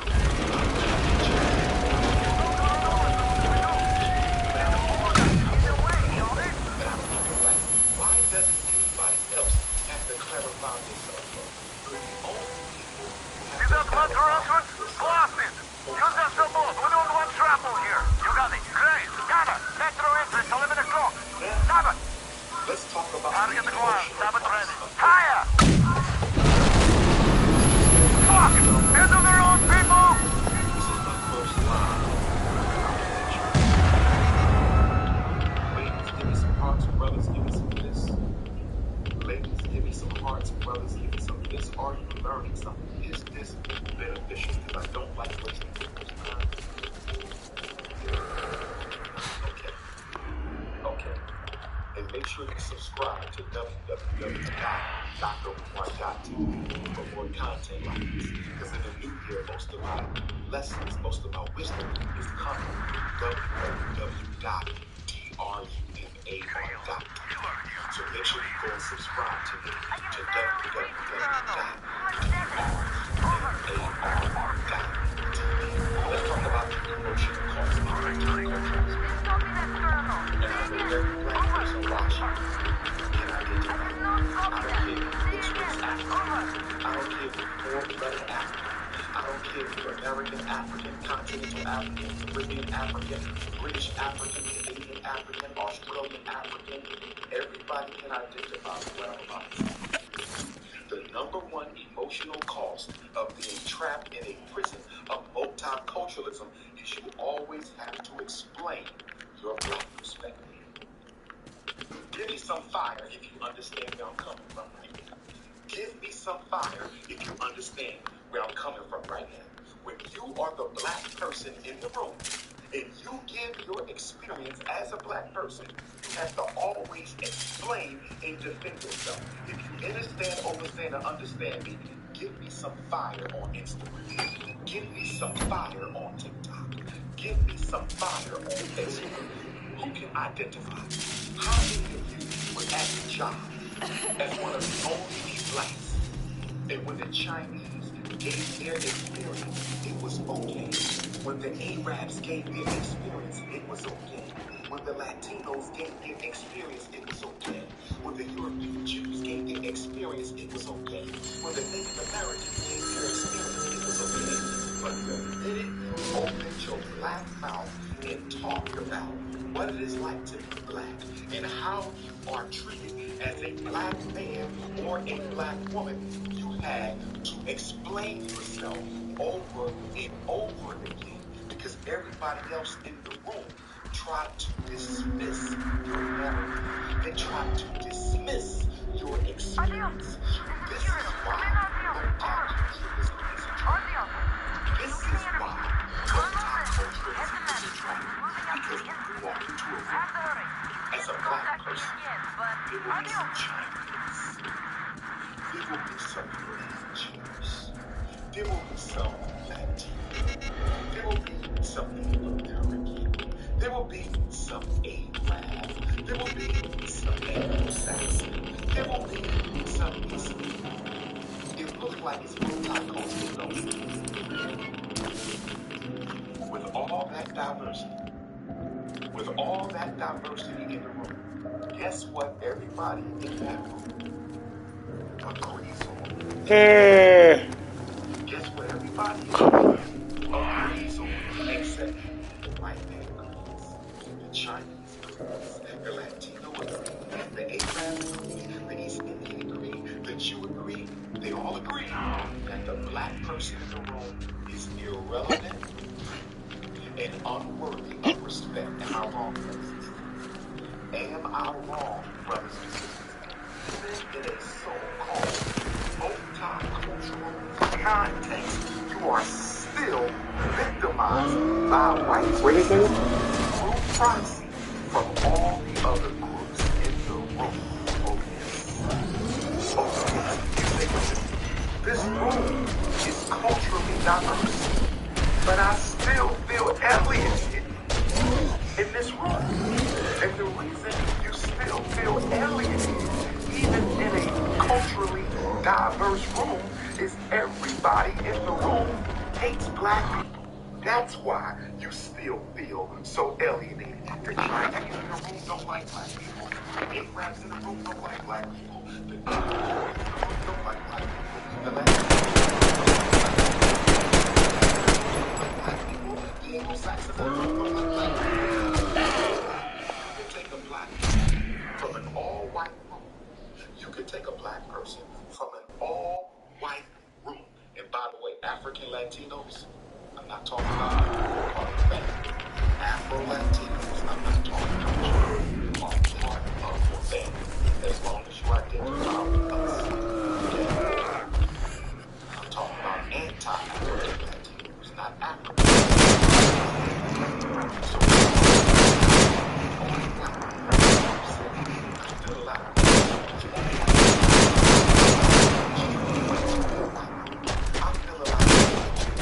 All right. I take it from all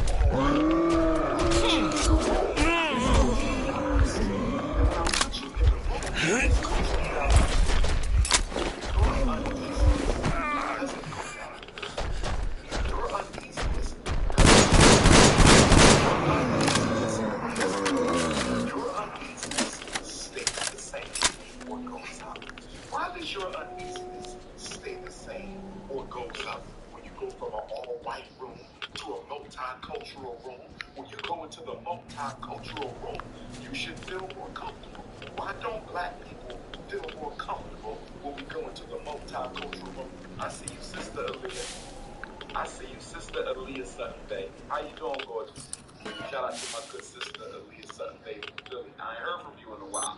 You gotta get at your brother. I gotta come back on your radio show. The reason black people still feel uncomfortable is because now you're not just the victim of white racism. You're the victim of Chinese racism. You're the victim of Arab racism. You're the victim of Native American racism, Latino racism, European Jew racism. I feel bad here. It is a joke. Why are we the only people who have to always defend our experience? Look at when the police kill us. The police kill us. And there's a presumption. Get yourself together. Everybody saw the police take their black man's life. Look at the brother who just got tased to death.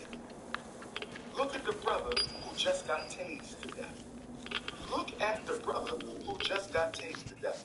You're going to tell me that 2 or 3 cops can't take that young brother. He was not that large. You're trying to tell me y'all can't handcuff his ankles and carry his ass up out. That's what you're telling me. You can't handcuff the ankles and carry that man out. You could. You wanted to. See, when people engage Africa, they want to harm us. So they create a situation that makes it look like we are aggressive. How far from home we are with you. So they can take our life. Said he was resisting. Look at all the white men who murdered people and were taken. You will find the medicine, won't you? Look at the buffalo shoot. See, some of you Negropeans want to defend the police, and one of the police was a black. I fear not seeing you return. The police that tased and killed that brother the other day, one of them was a black. One of the police that Just tased come back, and killed that brother. Just come back. One of them. And you want to sit up here and tell me they had to tase him, they could have carried his ass out. They could have carried his ass up out. Look at the buffalo shoot. He was fully armed, and they didn't fire a single bullet. Out. What did they do in Buffalo, New York? The police said, we talked him. The hell? Wait a minute now. He just murdered all these people. And you talked him into surrender. So why did they talk the brother into not resisting instead of tasing him? If they can talk the Buffalo shooter into giving up his rifle, why couldn't they talk this defenseless young man into not resisting?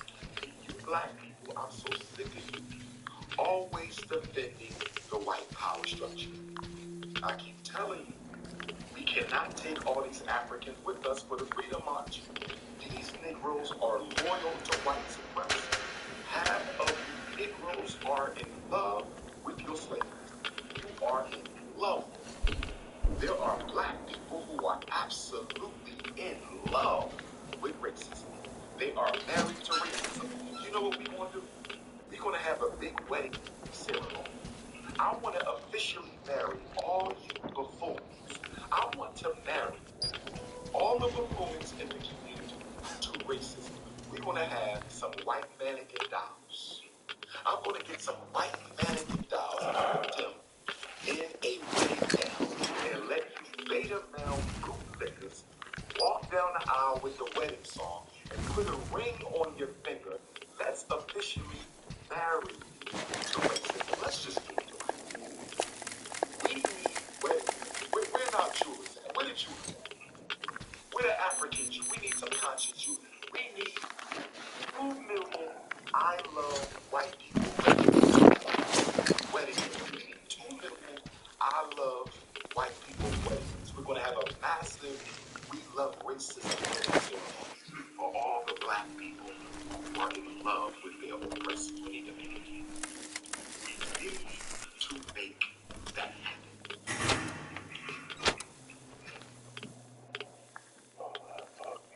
When you endorse multiculturalism as a black person, when you endorse multiculturalism as a black person, you come in a sea of people who don't like you.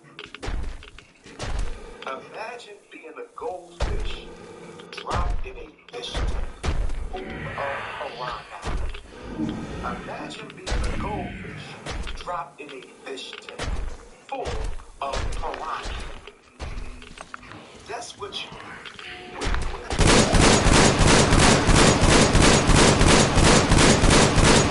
The more diverse, the more diverse.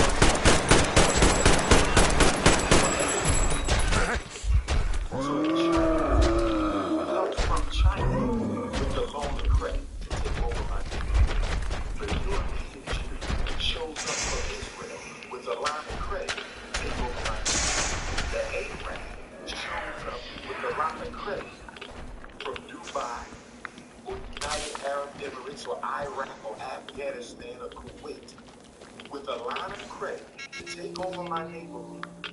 And somehow putting all of them in the same space with me is going to make me feel better, look better, and do better. I don't It's know only death all around, and nothing else. but that Stay strong, multiculturalism is nothing but a style of racism. We are psychological institutions.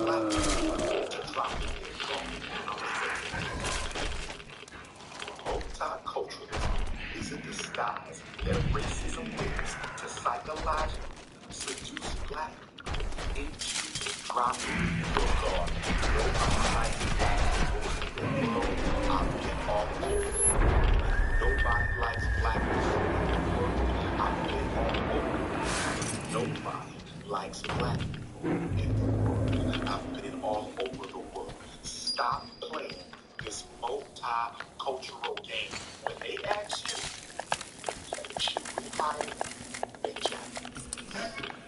Should we hire an anti-African? Should we hire an Arab? Should we hire a Native American? You know what you should say? I think you need to hire another black person. I think you need to hire another black person. And why do you want me to hire another black person? Because I don't identify with nobody at this job. Everything's going to be alright.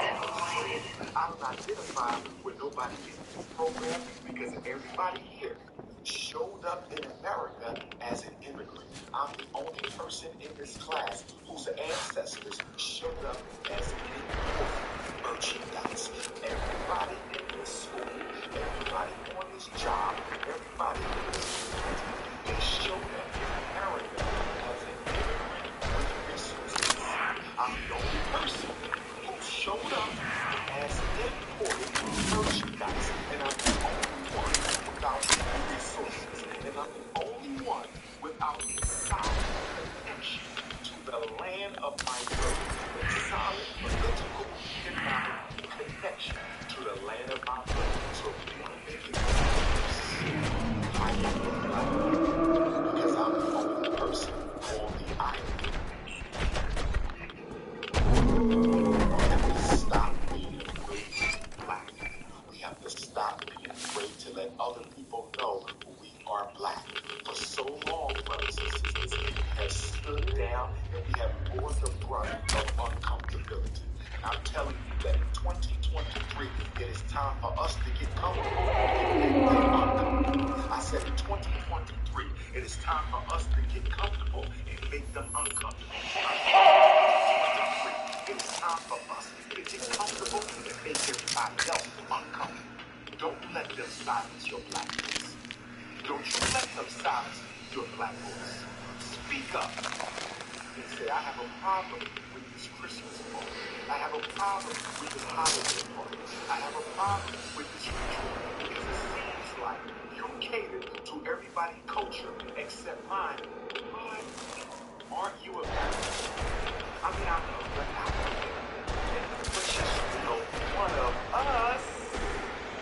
I am not one of you. I am not one of you. I am not an American by privilege. I am an American by circumstance. America isn't something I'm proud to be a part of. America is something that is done to me. When you are out, when you are a Russian American, a British American, you are talking about your prideful experience in this country. I have no such frame of reference. When I think of America and what it has been to me, I think of fire and brimstone. So the next time you decide to include me in a group of Americans, you better come and ask my opinion first. I am an African victim in America. I am an African prisoner of war in America. As one of you ever again. Multiculturalism is a process. Is a process of being seen but not heard. Good point, Sister Leah. The only ones whose freedom was a matter of legislation. Excellent point. The good sister said, our freedom is the only freedom that had to be legislated, voted on,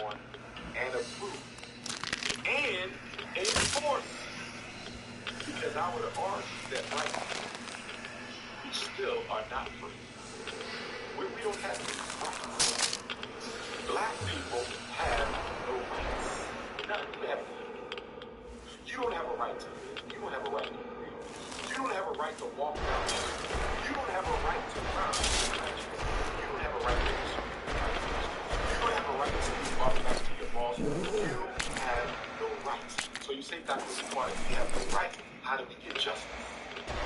If you don't have no rights, how do you get justice? Justice through organized power. Organized power is how you get justice. You're not going to get it voted. You're not going to get it voted. I keep telling you, you're never going to get justice through the vote. You're never going to get it through the march.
Oh my God.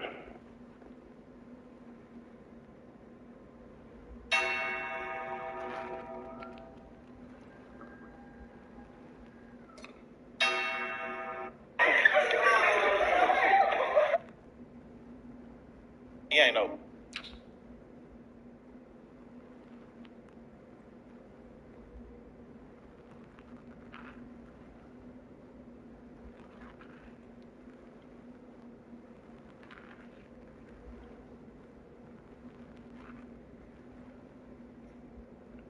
You know what we're going to do? We're going to have a big wedding ceremony. I want to... The black community is the weakest community because it does not protect black people. I'm going to say it again. Because I would argue that right now, we still are not free. We don't have any rights. Black people have no rights. None. You don't have a right to. You don't have a right. You don't have a right to walk down the street. You don't have a right to learn anything. You don't have a right to listen to your white girls. You don't have a right to walk back to your boss. You have no rights. So you say, Dr. Umar, if we have no rights, how do we get justice? If you don't have any rights, how do you get justice? Get justice through organized power. Organized power is how you get justice. You're not going to get it voted. You're not going to get it voted. I keep telling you, Negroes, that you're never going to get justice through the vote. You're never going to get it through the march. You're going to get it through organized power. You have to.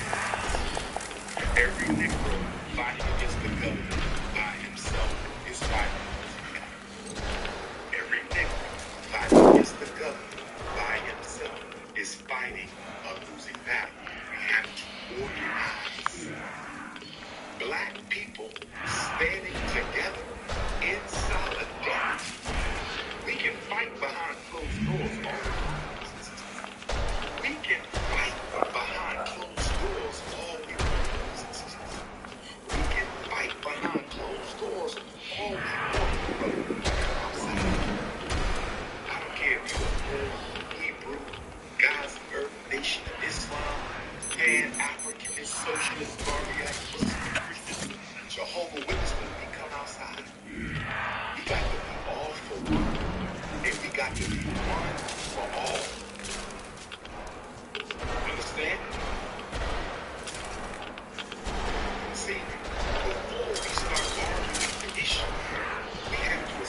there's some respect right here.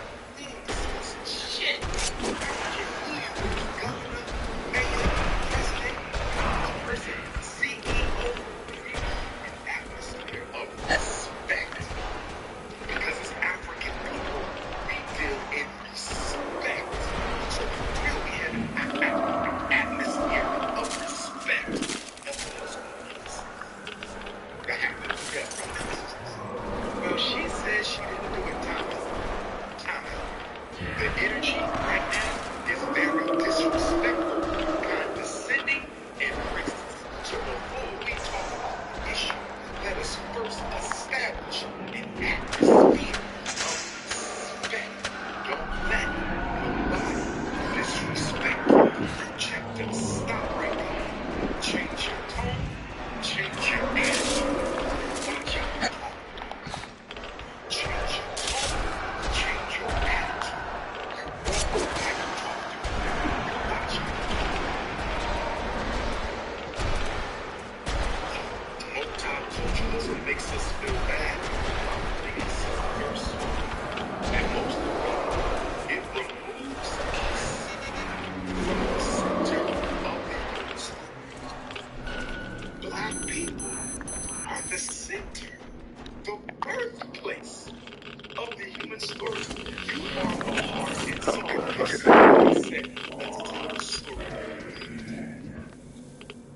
Let's tell the story of humanity. Guess where it starts at?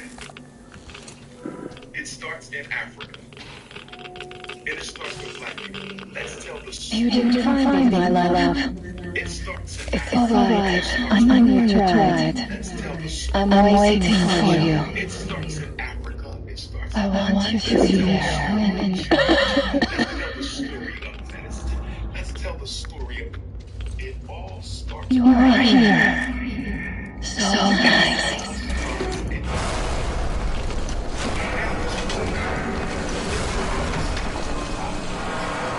I'm sorry.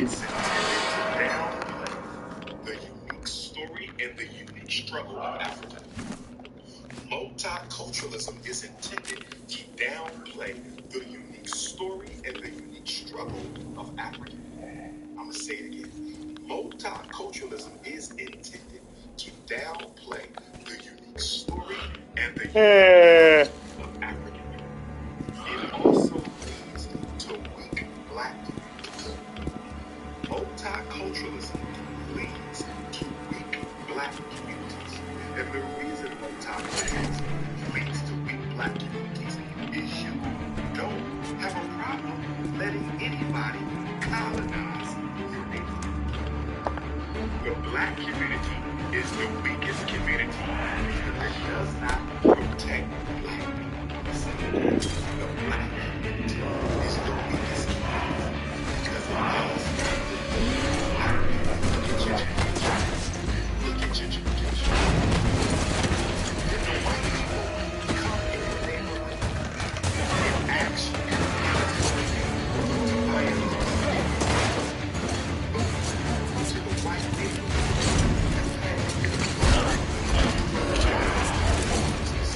They had to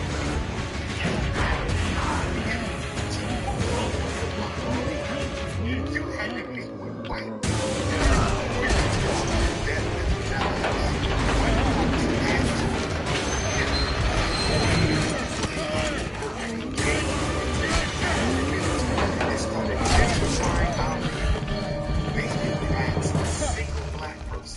what they thought about the white tape. In fact, I saw a interview clip of Reggie Wright from Right Way Security, who used to work with Death Row. And he said Suge Knight tried to buy a house in a community where Sylvester Stallone lived. Suge Knight tried to buy a home in the community where Sylvester Stallone lived. And Sylvester Stallone didn't want no black people living in his community. So Sylvester Stallone went to the homeowners organization of that exclusive white community and told them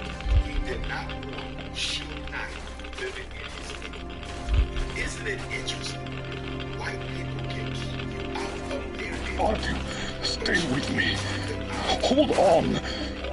That's because Son. they practice multiculturalism.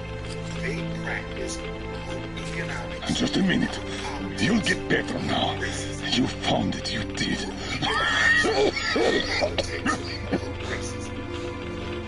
Don't you dare die on me now. Don't even think about it. What would I tell her then, huh? Group politics, group racism, until black people understand. Until understand that we will get No sleeping, soldier. No sleeping now. I did find you after all. Don't know how. Stay with me, Artyom. Look what it gets. Look what it gets. In 50 years after the schools desegregated, special ed and ADHD and disciplined schools and juvenile detention has destroyed black boys through public school. Civil rights integration destroyed black wealth and black ownership. Show me where multiculturalism has benefited African people. We have no independent institutions. Oh, you're alive! Alive! I thought I was all alone again. Because we don't see color. Get up, quick! Independent institutions because He's asleep. Better leave them be when they get like this. It's just a straight stride from now on. He tried to teach me to drive, but Sex in the push. he just went out like this.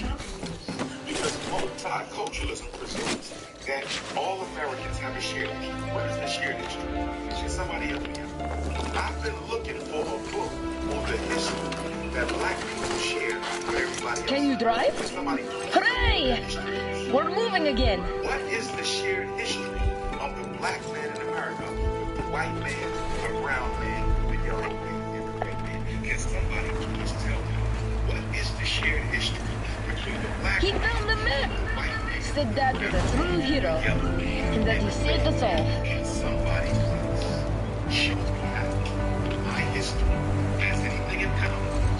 On the way back, we got jumped by mutants. But then he shot them off. Bam! Right between the eyes. See, when you endorse multiculturalism, then we got to the river, through these worms, and deep water, so he carried me on the shoulders. when things like all lives matter, all lives matter, all lives matter, all lives matter, that's a multicultural scam.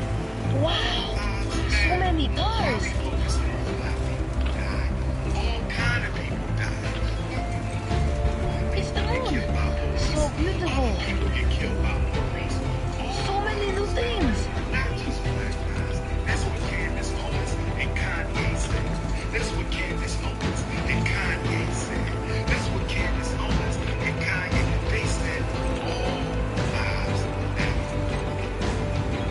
Look at how they use multiculturalism against black lives.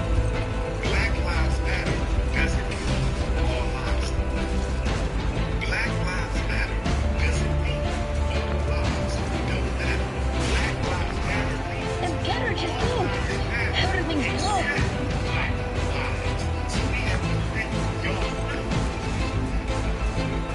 All lives matter except black lives. So when we say black lives matter, we remind you their voices.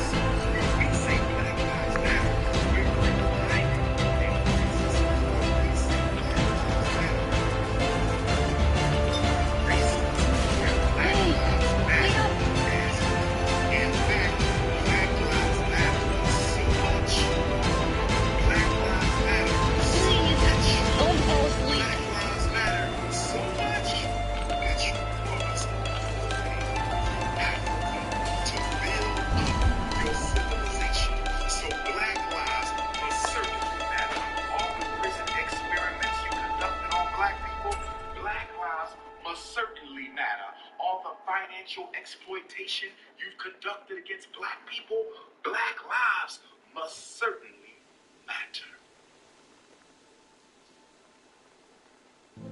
people of color, minority, and disadvantaged. People of color, minority, and disadvantaged. People of color, minority, and disadvantaged.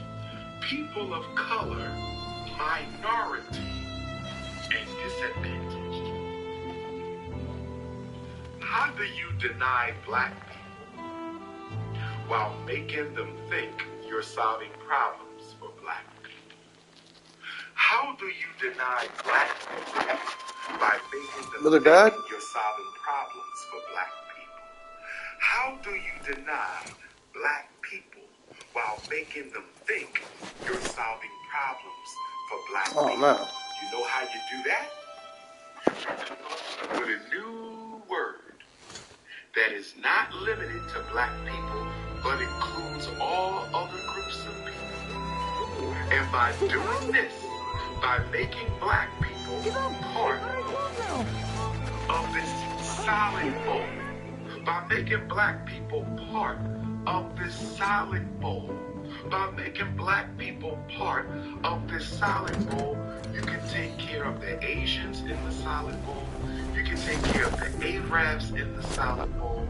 You can take care of the white women in the solid bowl. You can take care of the Native Americans in the solid bowl. You can take care of the East Indians in the solid bowl. You can take care of the homosexuals in the solid bowl. Take care of everybody in the solid bowl except the black olives and the black eggplant in the solid bowl.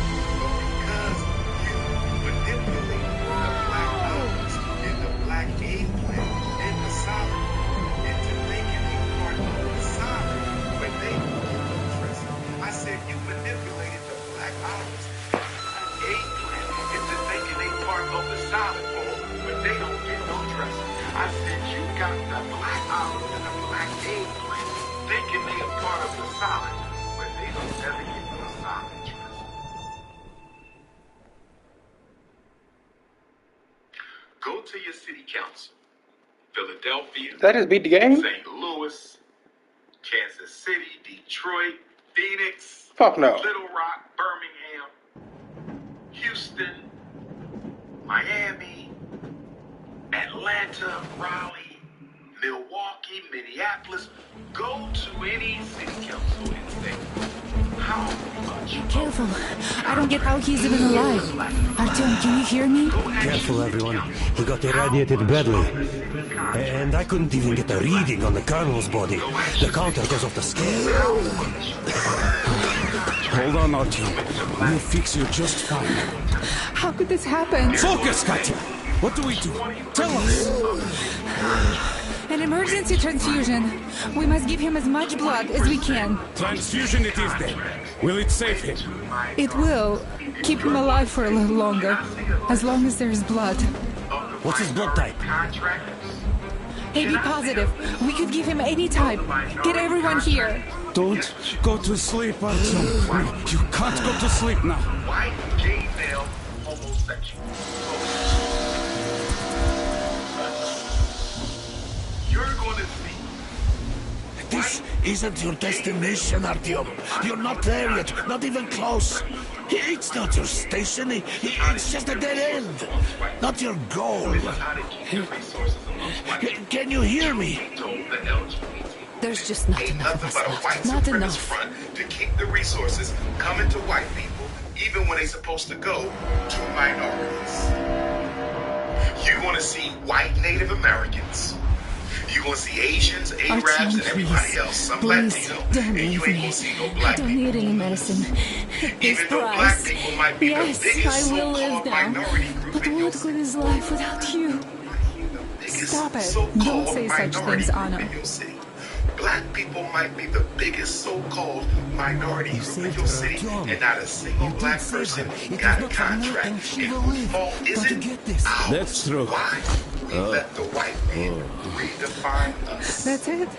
He can't give anymore. Can't you see? We're all out of blood. Redefine us out of existence. You don't ever let your enemy define you.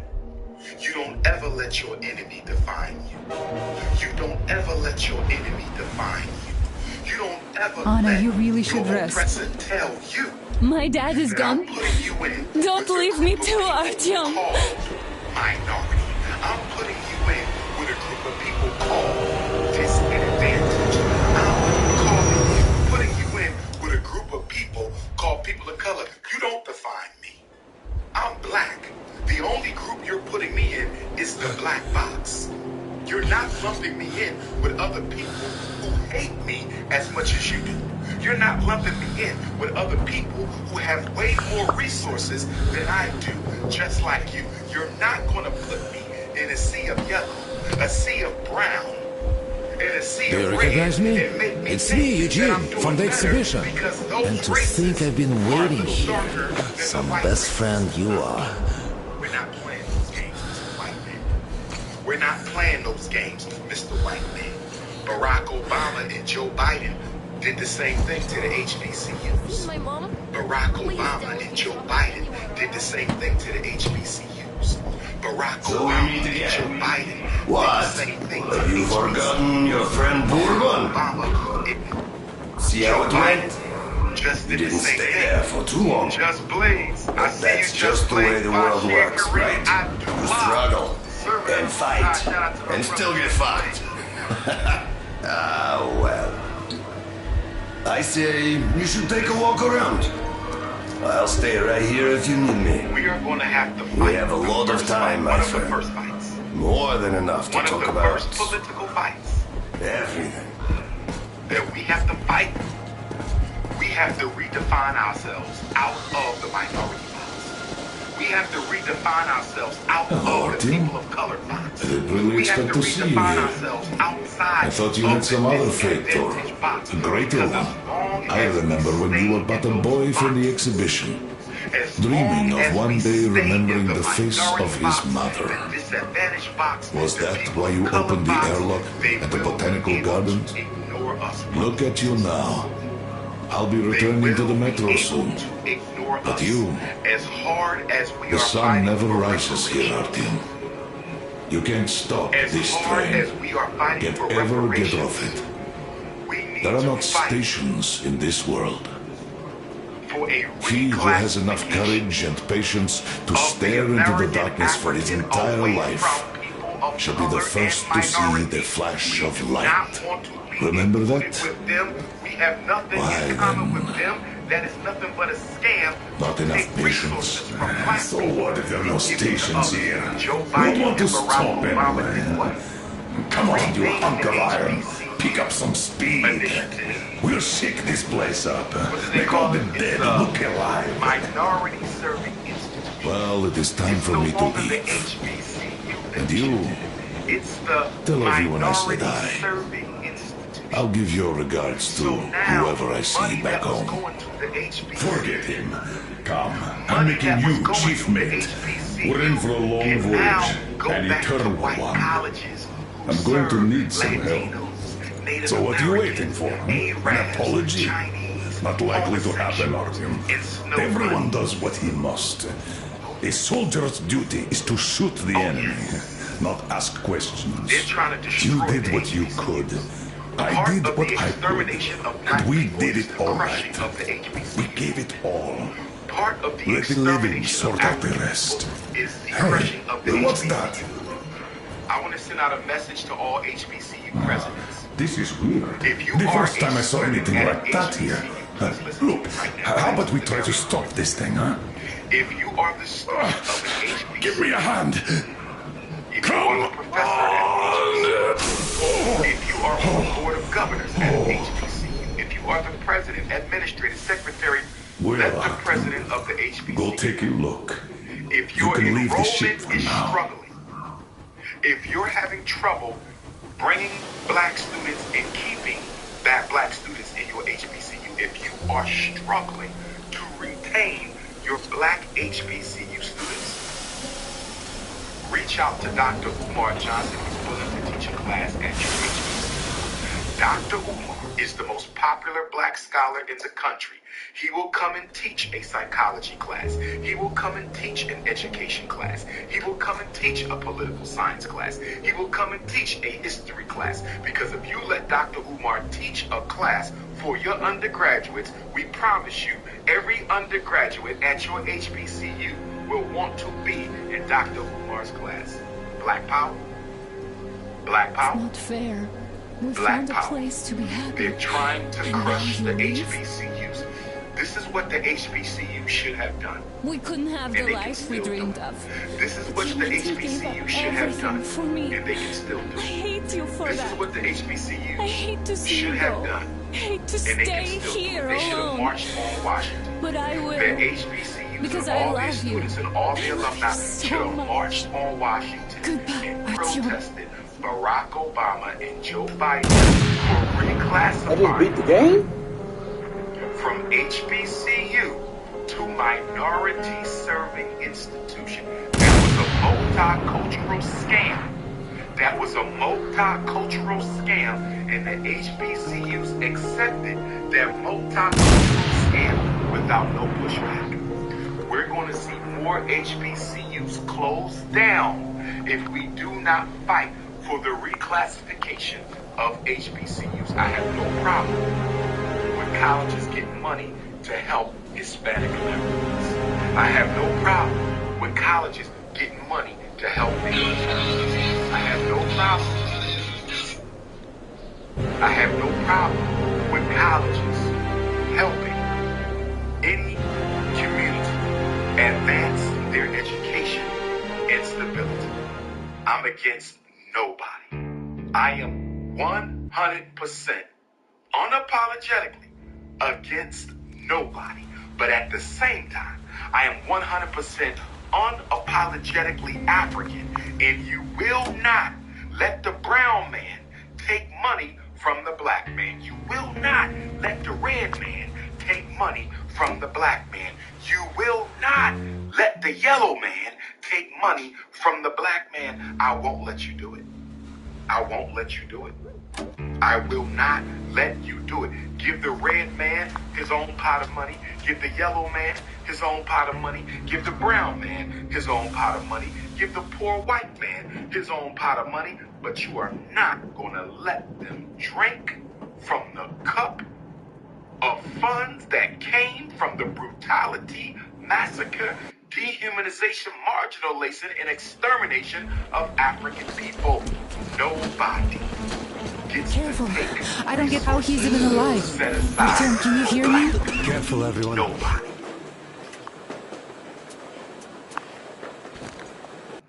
Let's talk about the financial cost of multiculturalism.